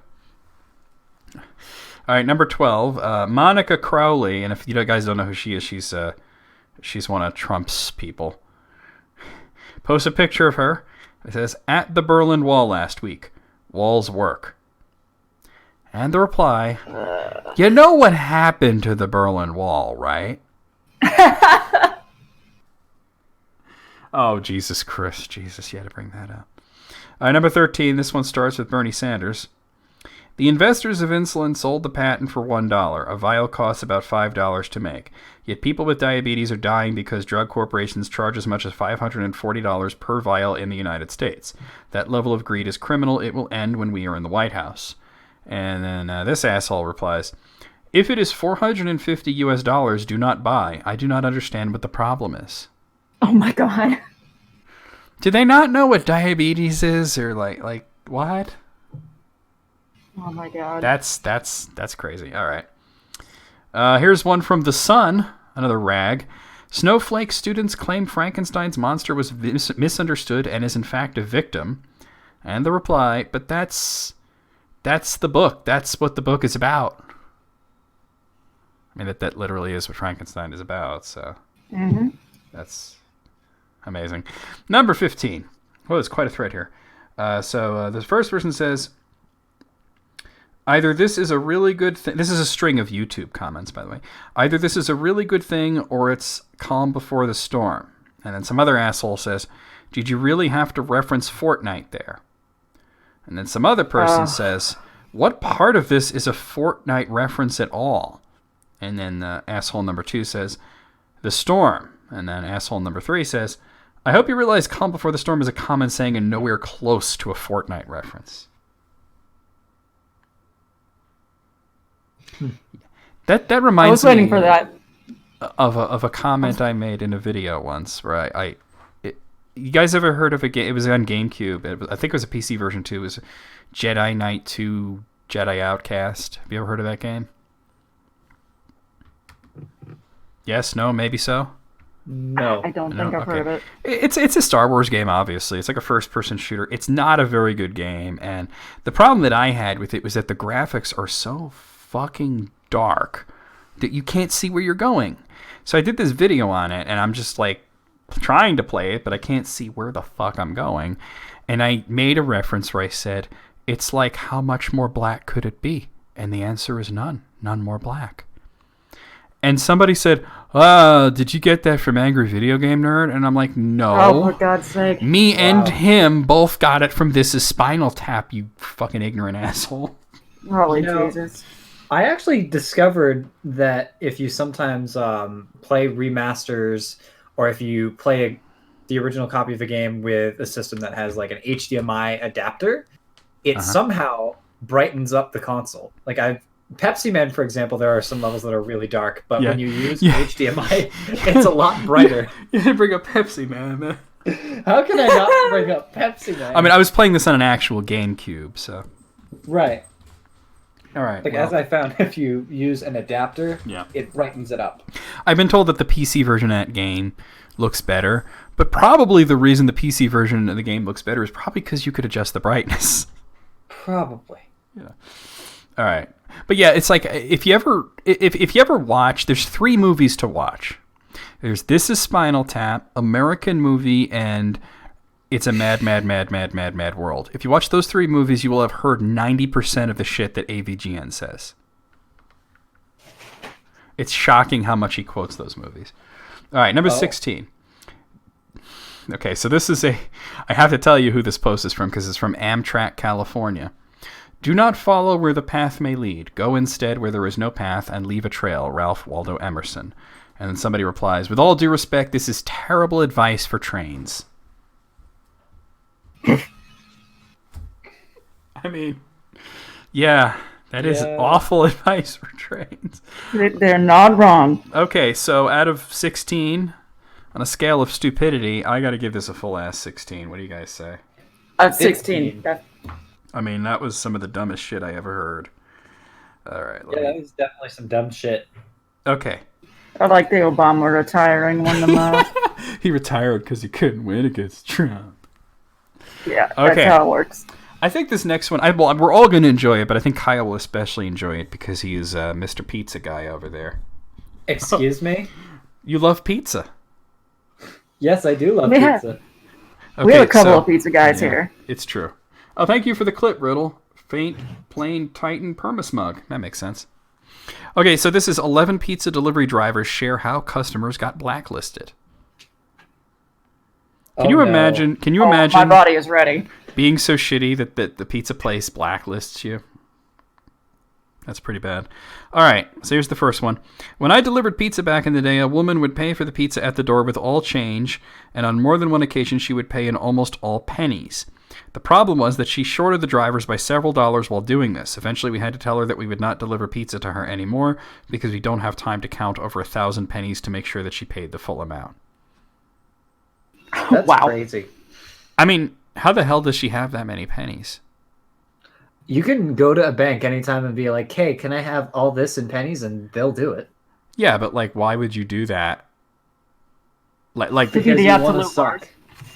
I feel like there's a level of crazy to that one. All right. Pink Camo says, I worked in a pizza place that did not deliver, but we had a blacklist. The one that stands out the most in my head was a tax place across the street. They wanted a large order every time as the whole family, kids included, lived in the office. A coworker took a salad we forgot to give her over there. He found beds on the floor and kids playing Xbox like it was their own home. The owner would write us a check which would bounce every time. We stopped accepting checks from them eventually. The worst part was they sent their oldest kid to pick it up. All he could talk about was his church, even though he was like 15. If you were a pretty girl, he would even invite you to his church. Okay. At first I'm like, okay, this is all like pretty dry shit. And then that last part, full creeper cult mode. Yeah. Yikes. I would say yikes with a capital Y, but that was all caps yikes. Yeah. Yeah. All right. Kif Alice says they would call upon delivery. They would call and upon delivery inspect the pizza to come up with some spurious reason to demand it be free or discounted. Finally, the boss was done. Lady, it is clear you don't like our pizza, so we won't be making them for you anymore. This after I pissed her off royally by when she opened the box and hollered, this is unacceptable. I said, I'm so sorry you're dissatisfied, snatched up the pizza and bolted without negotiating anything. She chased me outside going, wait, but I was just done. No, that's okay. I understand you don't want it. It's unacceptable. Bye. I also had a teen who threw a handful of crumpled bills into my face and slammed the door. That's rude. I spent 10 minutes digging through the snow in the dark looking for the money, but could only find $15 out of a $25 order. So I banged on the door until I managed to wake up his mother, who called my boss in a rage that I was refusing to leave without my money, and God bless my boss, he came up with the most awesome lie on the spot. He got all hushed and confidently nervous and just between us told her that I was some sort of work release program and it would probably be for the best if I wasn't unduly upset. Like I was a success story for the possible rehabilitation of the criminally insane or something. It's amazing. That is awesome. She came out with a $20 bill, apologized for her dick child profusely, and told me I was doing great. Fuck, we laughed when I got back. I like it. Oh, that's good. All right. Dupe Dragon says, we had one little old lady call and order a thin crust small pizza with double cheese. She lived around the corner and every week would call and complain because the cheese would move a little bit. Our policy for complaints is usually a full refund or your next order free. This happened 4 times. The reason we cut her off was because I delivered to her. She got the pizza, looked at it, and said, look, the cheese is off. Damn you guys. Tell your manager I'm not paying. And then slammed the door on me before I could say anything. Told my manager what happened, and since she paid with a card, we didn't refund it. Called her and told her we would no longer be delivering to her. She still tries every week. Wow. Imagine, Wow. like, you're calling, like, no, you're still blacklisted. Nah, nice try, though. I wonder if she does different voices and shit. Okay, a bag of Fritos says, I remember one where they just answered the door naked every time. Multiple complaints and warnings, but they did it again until receiving their delivery ban. As far as I understand it, multiple restaurants had this problem with the same person. Huh. Wow. That's just fucked up. That's really fucked up. That's when you want some extra sausage on your pizza, huh? Just no. No. Yeah, a little meatball, too. Of course it's illegal, Just Terry. one. Of course. Well, it is illegal, actually, even if you're on your own property, to just flash people come into your door. You can't do that. You know, there are some states, although absolutely disgusting, where you can be completely naked as long as you do not touch yourself. That's cool, I guess. Chris is right. You see, Chris said must have been a man, and I did also jump to that conclusion, which is why I made the sausage joke. There's no way a woman does that. Men ain't shit. They Let's be really real want here. you to see their dick. No, This Kanye ain't shit. Well, okay, that's fair too. All right, the Irishman 35 says, I worked at a pizza joint when I was in my 20s. We had one customer who called and asked for a cheese and onion pizza, but he wanted the onion minced up and under the cheese. I told him we don't normally do that, but I'll put it on the order and see if the line will do it. It gets delivered to the guy, and about a half an hour later, he calls back furious that we put onions on his pizza because his wife is deathly allergic to onions, and in no way would he ever ask for onions on a pizza, and she had to be rushed to the hospital. We blacklisted him because, 1, I was the manager and knew what he asked for since I took his call, and 2, because he either tried to kill his wife, tried for a lawsuit, or tried to scam us for free food. Yeah, best to dodge that one. Now, see, like what you're talking about, man, like, EV Agent is absolutely correct. Like, I do believe that women should have the right to be topless in public if they want. But answering your door stark-ass naked with your dangle hanging out, that's just harassing whoever is coming there to deliver you food. So, yeah. Gross. Heinz Nacho says, previous answer, there was an older man who suffered from dementia that would order 4 fountain drinks and nothing else from my shop, and then would tip about $300 every time. After hearing about it a couple times, I told my manager and we all agreed to get in contact with his family, let them know that we wouldn't take orders from him, and that they'd have to take some measures to keep him from doing the same with other establishments. God only knows how much money that guy gave away. Wow. Good on them for not taking advantage of the poor guy. It's true. All right. Shirley the Pirate says, we had a few no deliveries when I worked at a pizza place as a driver. The first one I was a part of was a girl called back because she claimed the pizza we delivered had a hair in it. We apologized, remade, and I delivered the order. I gave them the pizza and out of curiosity asked to see the one with the hair in it. There were only 2 pieces left of an extra large and that one long black hair placed under them. I say placed because at the time only 3 people were working at the pizza place. No one had long hair. Coincidentally, the girl who answered the door did. I took the pizza back and... Yeah, of course she did. I took the pizza back and showed the owner. He was a real hard ass and kind of a dick, so he immediately put her on the no-order list. The second time was with a guy who made 2 orders in 1 week with 2 different stolen credit cards. The owner knew it was stolen because the banks usually demand the money back unless we have the person's signature and proof it was their card. Well, after the second time, the owner banned them and notified the police. Don't know how that situation ended. Then we had the typical do not deliver apartment complex because drivers have been repeatedly robbed. Surprisingly, I delivered to some pretty sketchy areas but was never robbed or anything. Well, there you go.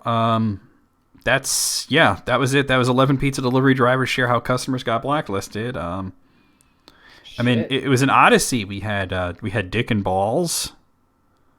We had crazy tippers. We had the old lady with the cheese and the onion thief there. So, what do you guys say out of 11? I say I'm fucking hungry. all this talk about pizza. I know, right?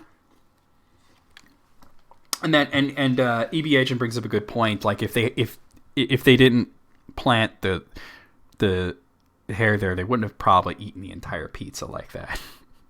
Yeah, it's an odyssey. We had Dick and Balls. All right, so wait, I'm sorry, I didn't hear what you guys said out of 11. I'm gonna give it a 9. What do you guys say? 11. Out of 11? I'll go to 10. 10? Okay. All right, let's see what I got here. Okay. Okay. Now let me ask you guys, because we've had this discussion on the Discord multiple times, but I need to ask you two specifically, what is the stance that you guys have of the whole pizza with pineapple debacle? It does not belong on pizza. Okay, so Kyle has a very specific stance. Now, what is your stance? I've never been interested in trying it, but I mean, so many people like it, so it must be pretty good. Mine is somewhat between the two. I'm grossed out by the idea of it. I definitely don't want to eat it, and I don't want to hear about people eating it. But if people want to eat it, I'm not gonna like try and yell at them or anything, you know? Yeah, I don't really have an opinion on it. So this list, is, which is from Comic Sans, is people share food crimes worthy of jail time akin to pineapple pizza. Okay, so here's the first one. I let a guy couch surf at my place for a while, and he would sit with a tube of Pringles, a thing of ketchup, and one of mustard, and eat the whole tube, squeezing ketchup and mustard on each one. He also tried to have sex with my mom. Some days I struggle with which of those irritates me more. Wow. I mean, probably the mom thing is worse. All right.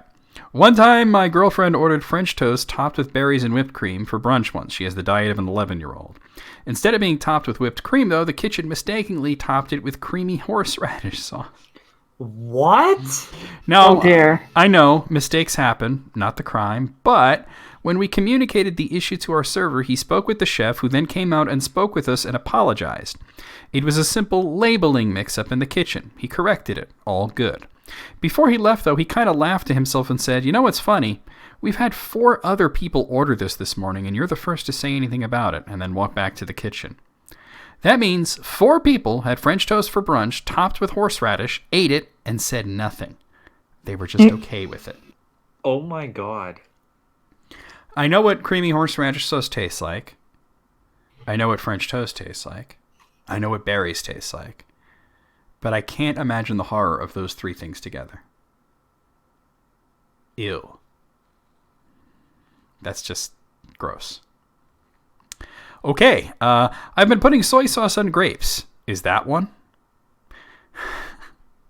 Why? Just why? Grapes are delicious on their own. Who is eating grapes and you're like, you know what? This needs a little something. You put soy sauce on it. What the fuck? I cannot imagine those two tastes together. Wow. Okay. Friend of a friend from Eastern Europe went to New York City years ago. He went to some cheap canteen and got a bowl of soup. The tables in that place were long and everybody could sit everywhere, so you can get strangers sitting right next to you, which is what happened to this guy. The man who sat next to him got a bowl of soup too. European guy put sour cream in his soup while the American guy put ketchup. They both looked at each other like, what the heck are you doing? Okay, I can't imagine a situation where you would ever put ketchup in your soup. That is not an American thing. That's just insanity. As for sour cream in soup, I would say that it depends on what type of soup we're talking about. Okay, so this one's... I know this is going to gross me out to even say it out loud, but here it comes. My stepdad knew a man who loved ranch dressing. Ate it with everything. Oh, no. I'm already gagging here. I said, fine, no big deal. But then he told me that the man mixed ranch and water and drank it. I knew that man needed to be sentenced to death. What? I'm sorry. That's just... That is the second grossest thing I've ever heard related to ranch dressing. Oh my god. Vomit worthy. And I'm not going to explicitly say what the first grossest thing was, but it involved a penis. Oh, Jesus Christ. That's as far as I'll go with that. Yeah, gross is right. That's I remember nasty. the Twitch ad. Oh, God. Luckily I've been getting just the Christmas ads and that. I've been getting a lot of bits lately, which I guess you guys seen. I've been making it rain with the biddies. All right. I should try to watch some more ads. Yeah, it's been good lately because of the holidays. Previous boss of mine used to eat packaging peanuts straight out of recently arrived shipments. What's the problem? They're made from cornstarch. Yeah, but you know what? Carry on. There's entertainment value to be had from you doing that, even if there's no nutritional value or flavor. It is true that packing peanuts are made out of cornstarch and are technically edible, but why would you? Why would anyone? Why? I don't understand. Chris, maybe you can explain it to me. What is the draw of pairing pizza with ranch? Because I just like, ew, no. All right. My local restaurant once served mozzarella pizza with marshmallows. What? I think they meant to put marshmallows with chocolate, but things got mixed up on the way. I mean, was it a delivery meant for the Ninja Turtles? Holy crap. Oh, hey, we got a new person there. Hey, Simply Muno, how's it going? Welcome to the stream. Okay, war criminals is this next one. Let's see. People who put ketchup on their porridge. War crimes have less shock value than this. Well, okay. For those of you who are not British, porridge is oatmeal. So they're ketchuping up their oatmeal. No. That's nasty. You know what, Ted? That's actually not the first time that I've heard people say that the marshmallows and pepperoni go well together. And it almost makes me curious to try it, but I'm sorry, just marshmallows just sprinkled on a pizza, that's fucked up. Yes, I saw that video, Simply Mono. That's actually really hard to find these days. That video. Okay, typically American YouTubers testing Aussie or Kiwi snacks who try a whole spoonful of Marmite or Vegemite on their first time trying it. Luckily, I read about how you should use Vegemite before I tried it. I spread the thinnest layer I could on some toast. I think with a bit of butter. It's been a while. Absolutely revolting. See, they did it. Wow. They did it completely the right way, and it's still nasty.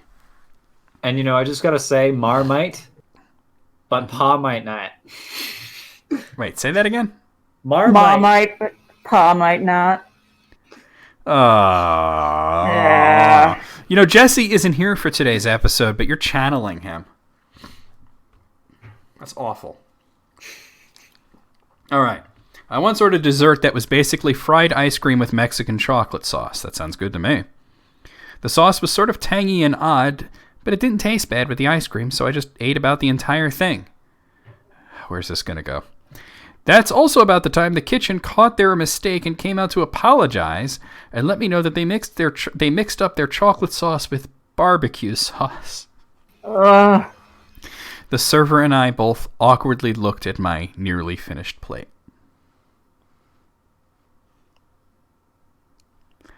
Ew. Oh yeah, fried ice cream is awesome. And, Mexican chocolate should just be chocolate with a little bit of spice behind it, but barbecue sauce is a very different thing. Apparently they were expecting more spice. At first, sushi soup sounded fine. Basically clear soup with some rice, raw fish, and maybe seasoned with some ginger. But Lord Almighty, what the heck is that? Oh, there's supposed to be a picture there, but it's not there. There's supposed to be a photo. But literally, there's a photo of Obama. I don't think Obama has anything to do with sushi soup. So I think that the website messed up there.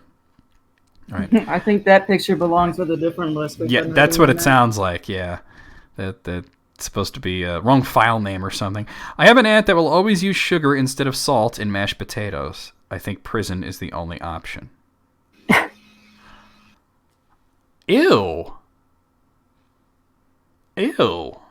Yeah, that's disgusting. Your brother mixed wasabi with Jell-O at a buffet and ate it just to be lol random. Oh my god. My sister did that. She put wasabi in ice cream once and ate it Why? because she was a stupid child. The look on her face when she ate it was priceless, though. It was amazing. I'd imagine that wasabi is probably an ice cream flavor. Oh, definitely. But this was like the green tea ice cream that you get at Japanese restaurants, and then she's like, "This is green. The wasabi's green. They must go God. well together." Yeah, didn't work. That's great. My sister was as a child. She's a smart woman now, but as a child, she was a very, very dumb and very open to suggestion. We'll say. You can get her to do some really fucked up shit if you wanted to. All right. I have a coworker that's in her 70s that puts a minimum of 4 packets of Splenda on her spaghetti at lunch. What the fuck? One time I saw her get a massive Philly cheesesteak sandwich and douse it with 5 packs of Splenda. The kicker is she's diabetic. Oh,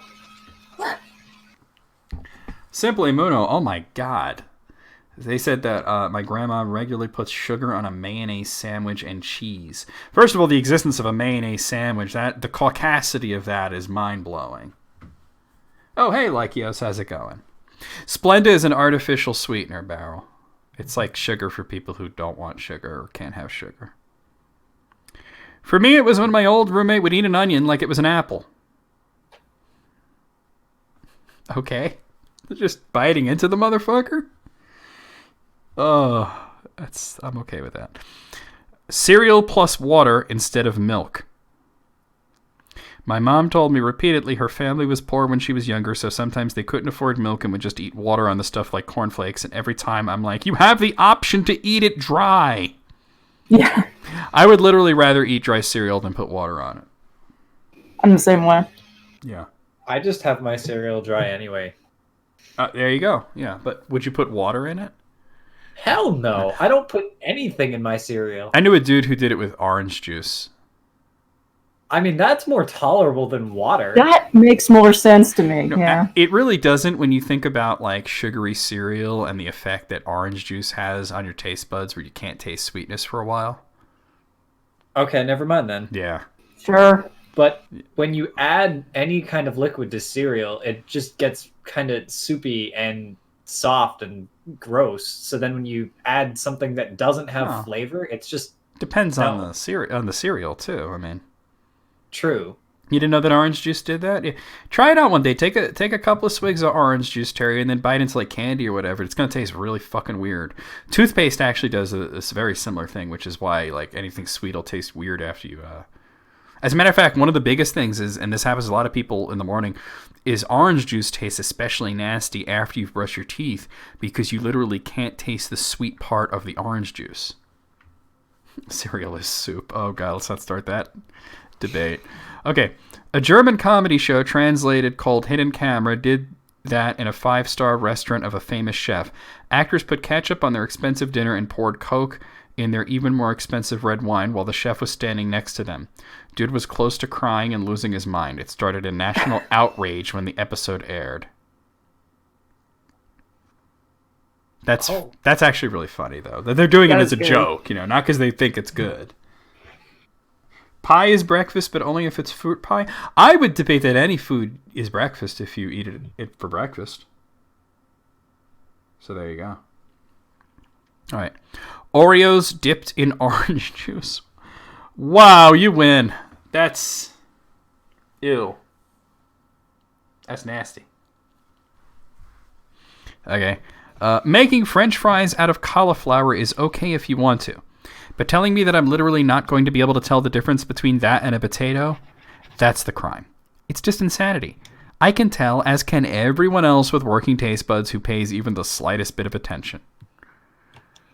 That is true. I don't understand the whole replacing everything with cauliflower thing. Because, I mean, I understand that there's people who can't have, like, bread or potatoes or whatever, and that's, like, an acceptable, you know, somewhat close facsimile. But don't tell me, oh, you can't tell the difference. Yeah, you can. You can. Dipped in hot tea? What, Oreos you're talking about, Lykios? That wouldn't be too bad. All right. Is somebody clipping their nails? No. What was that sound? Apparently. Okay. Taking excessive food at buffets and wasting most of it should be a crime, if not a conviction of the conscience. The downside of buffets is often the food has been sitting for a long time. You don't know what it's nasty until you take it. Yep. That's true. Oh, Thin Mints Girl Scout cookies? Dipped in tea? I'll be honest, that sounds like it could work. Washing your bread in the sink? Oh my god, y'all coming up with some shit. This bread's dirty, I better rinse it off. And finally, not breaking Kit Kats into their individual sticks before you eat them. A friend of mine once bit sideways into a Kit Kat, and we were all horrified. As you should be. That's just sociopathic behavior right there. Yeah. Okay, how many of Gotta be these? real sick in the head. They weren't numbered, so let's just give it a letter grade. I'm based on how grossed out I am right now, I'm gonna give that an A. What say you guys? I didn't hear what your score was. A. Okay. I'll go with A. A. B+. B+. There you go. Kyle the Contrarian. Okay. Well, including Earth 2 AJ.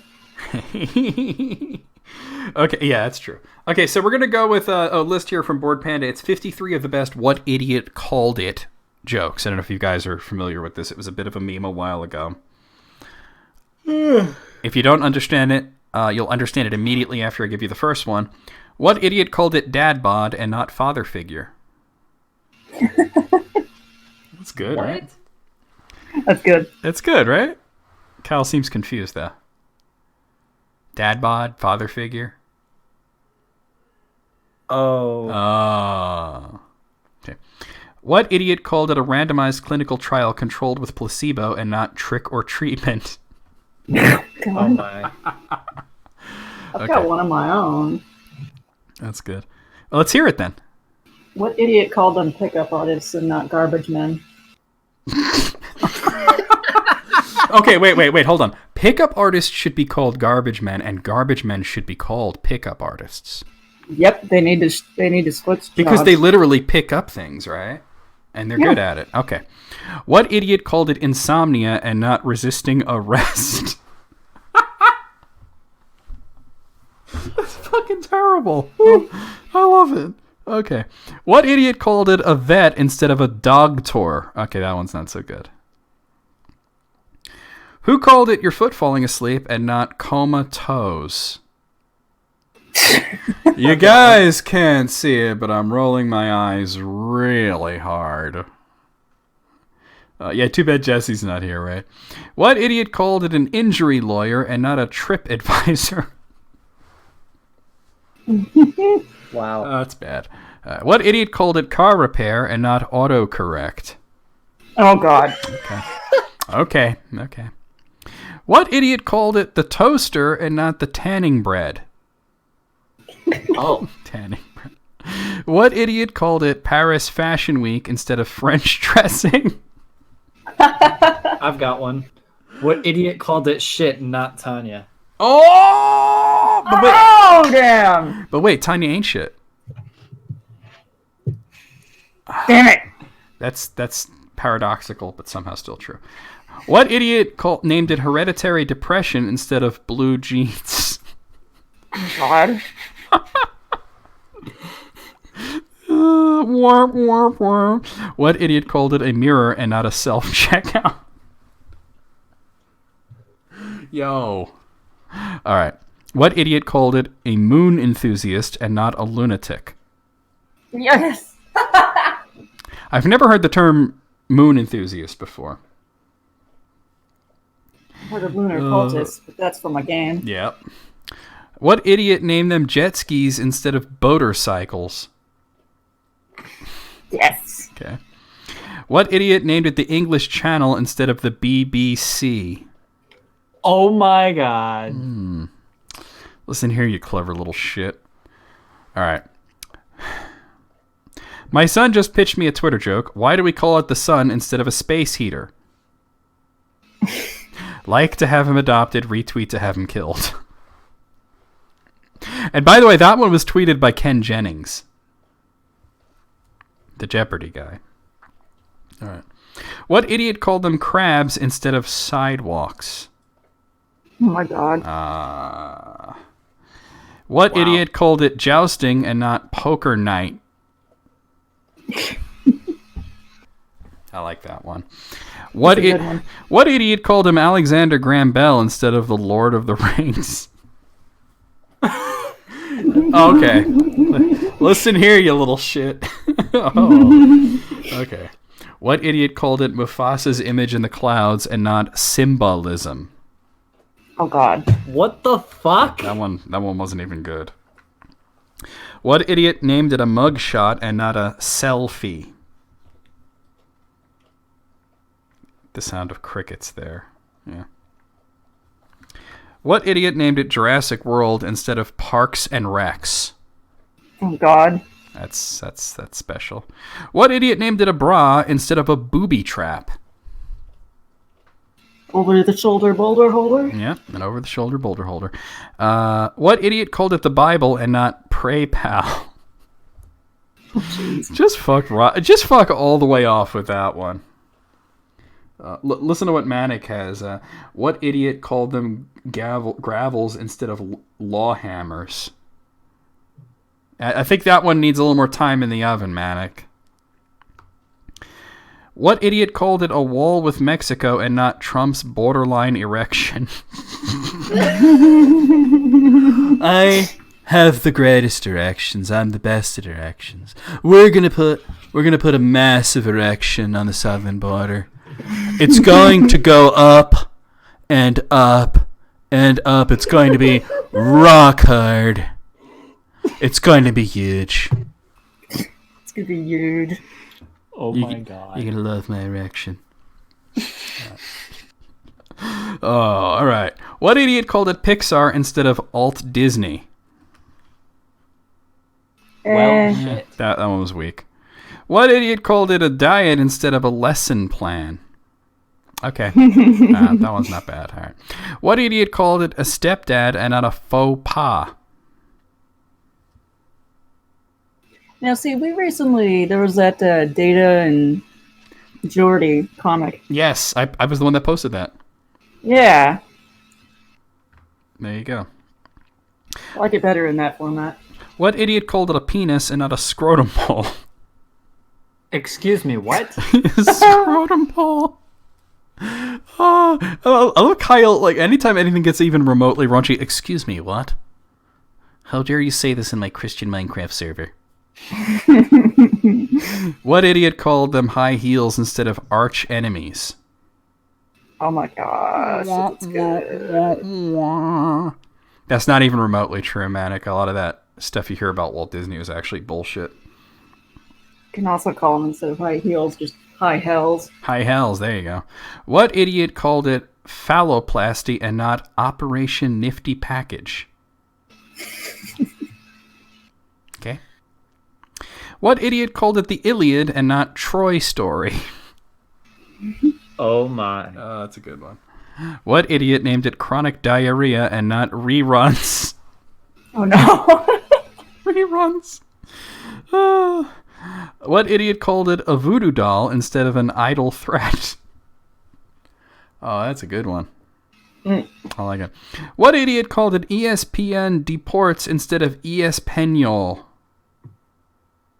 ESPenol, like Espanol. Wow. I got it. What idiot called it schizophrenia instead of schizophrenia? Voices agree. Okay, I like that right. one. What idiot called it the Grand Army Plaza's Farmers Market in mid-October and not the Ottoman Empire? Motherfucker. Okay. Clever little shit. What idiot called it a spelling bee and not word building? Yo, that's not funny. All right, what idiot called it the hybrid burger and not a matcha made in hell? That's accurate, though. What idiot named it a hand job and not a gentleman's jack? What the actual fuck? Who's coming up with this shit? All right. What idiot named it the Michael T. Flynn Legal Defense Fund instead of Go Flind Me? I guess that would be Michael T. Flynn. What idiot named it Diagon Alley and not Voldemort? Okay, Chris has one. This is from Chris. What idiot called... Wait, I gotta do it in the Chris voice. What idiot called it toilet paper and not butt wiper paper? Oh, right. my. Put that one back in the oven, Chris. It's undercooked. Yeah, that one's not done yet. That's undercooked. What idiot named it Petco and not the Dead Beta Fish store? Jesus Christ. That's sad. It's accurate and sad. Yeah. What idiot named it the iWatch and not the Clockwork Apple? Okay, that's too good. Fuck off with that shit. Oh my god. All right. I love it. What idiot named it a hug instead of a contact high? Yo. All right. What idiot named it skin and not your jean jacket? You bitch. All right. What idiot named it I'm angry. ice skating instead of polar blading? Okay, that's a thing. I dig it. It's okay. What idiot named it space food and not Neil Armstrong? Fuck you. Oh my god. Oh, there's only 2 left. What idiot named it sex instead of Game of Moans?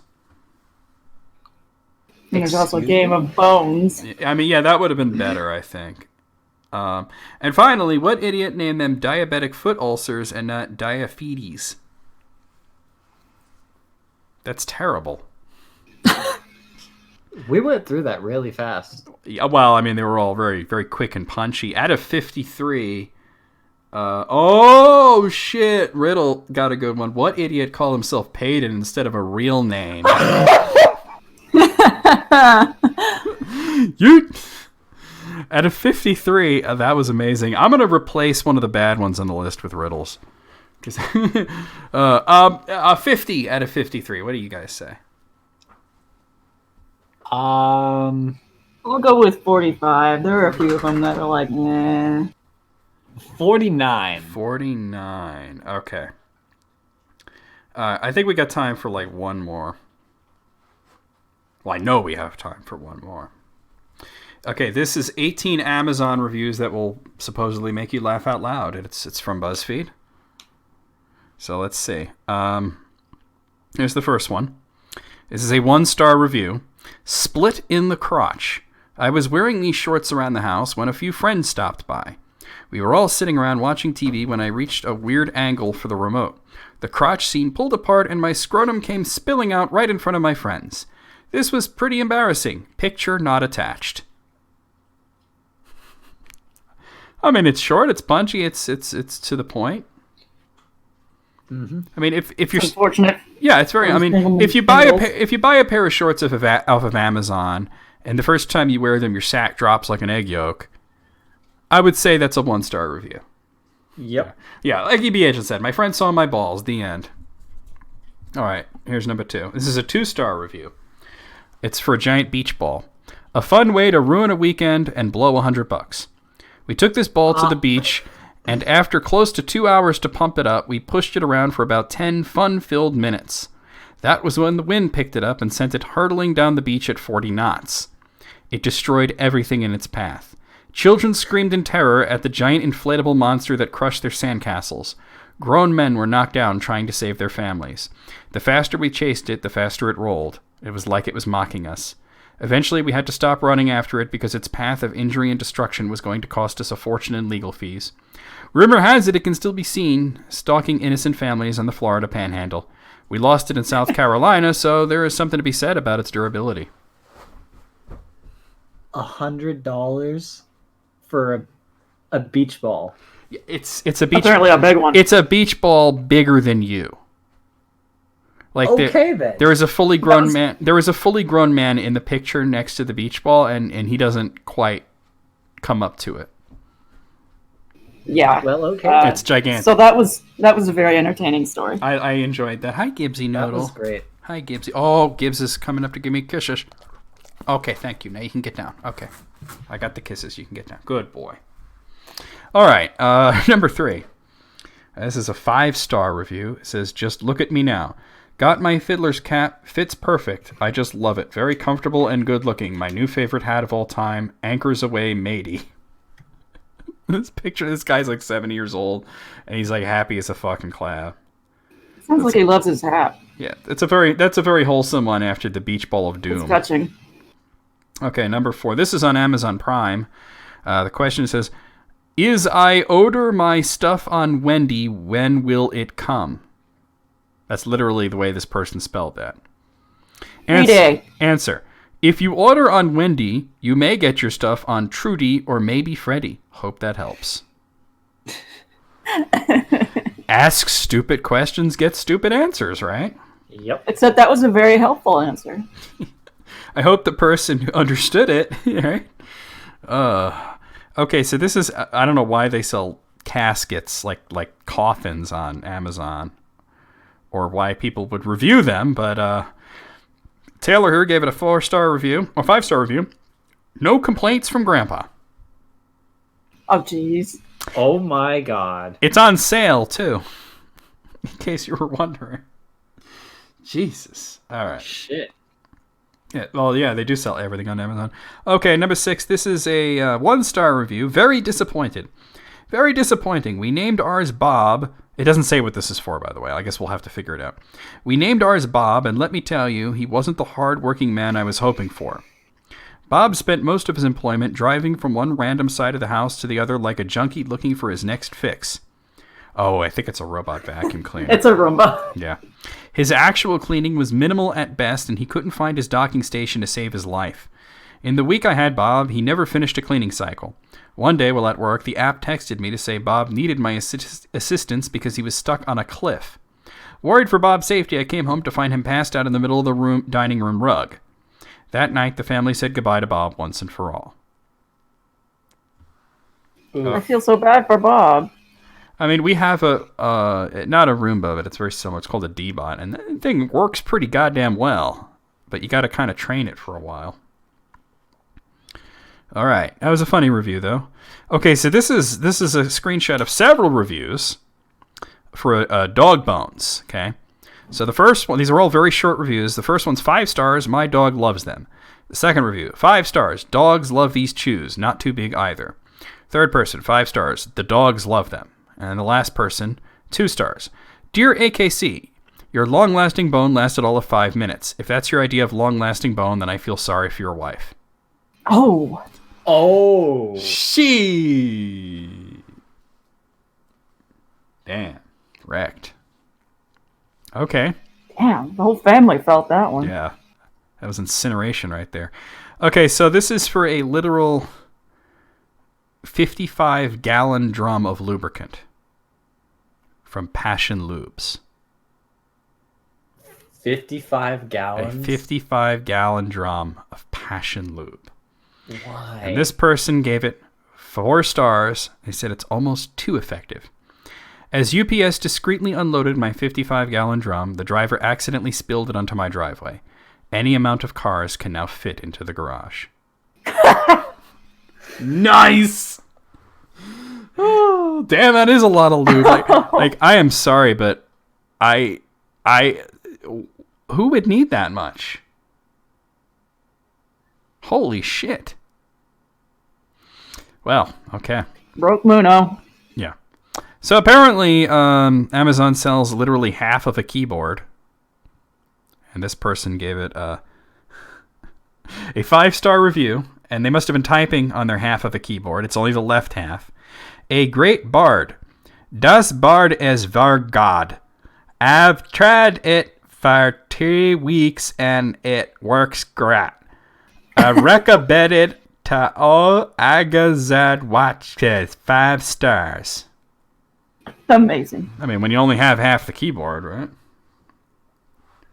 You think repackaging into small packages? I guess so, but like, ew, 55 gallons of lube. Holy shit.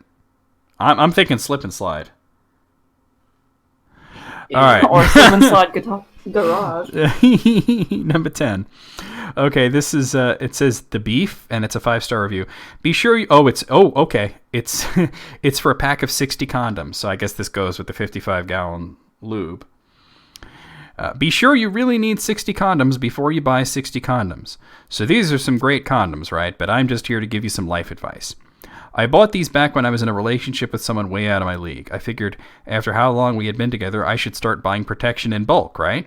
So I buy 60 condoms and we keep getting it on for a while until she dumped me. Now I have a drawer by my bed full of completely superfluous condoms. They sit there mocking me as I drunkenly cradle myself to sleep, cold and alone in my pathetic excuse of an apartment. Great product though, 10 out of 10. Damn.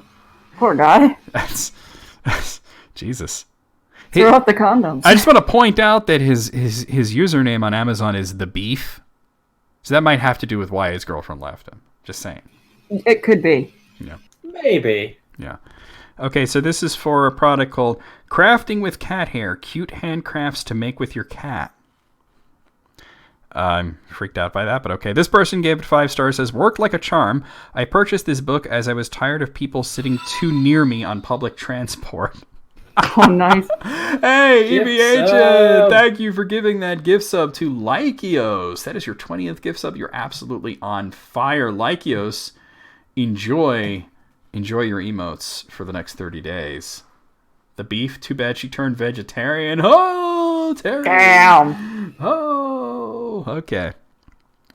It is true. Like, if you saw somebody on public transportation reading a book that said crafting with cat hair, cute handcrafts to make with your cat, you wouldn't want to sit, like, too close to them, right? I'd be curious enough to look. Well, that's true. I'd be like, this is what they're actually... Yeah. It's not as bad as it sounds, right? Wow. Okay, this is another lube review. This person gave it 5 stars.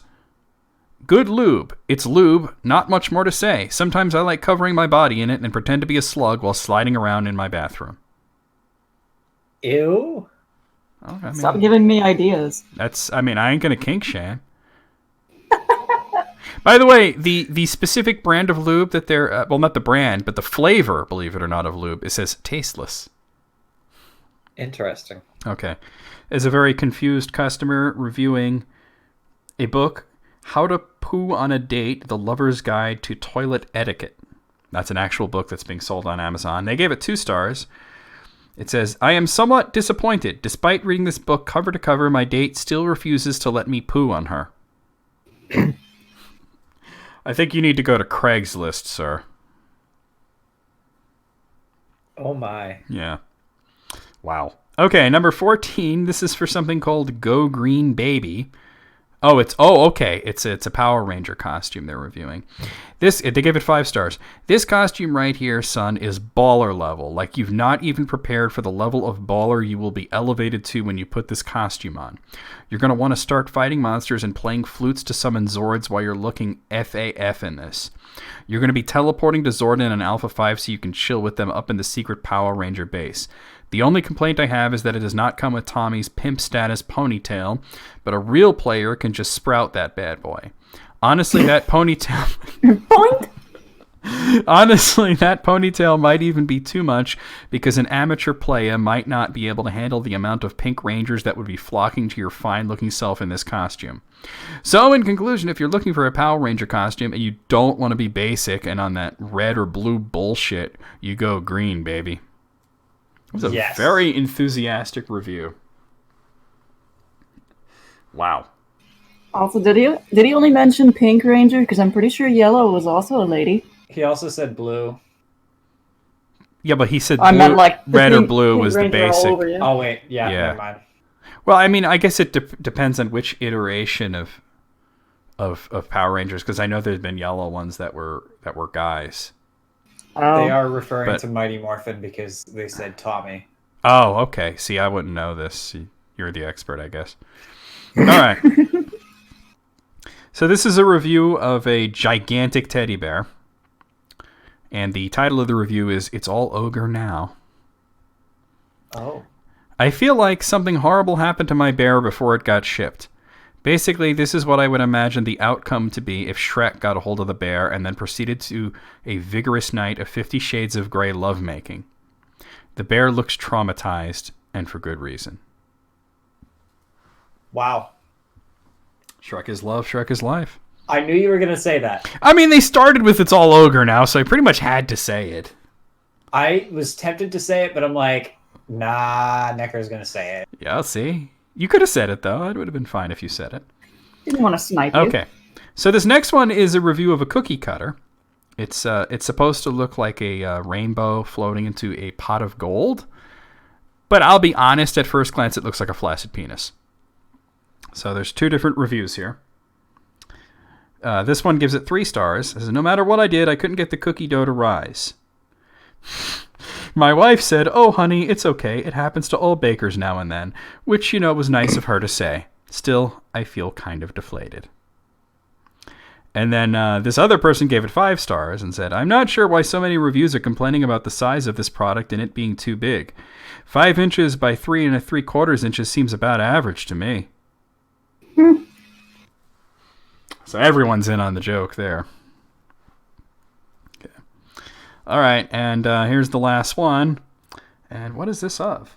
Oh, it's called an Allsop Wrist Assist, ergonomic wrist rest for support and flexibility. Okay, and this person gave it 3 stars and said, thanks for joining me today, team.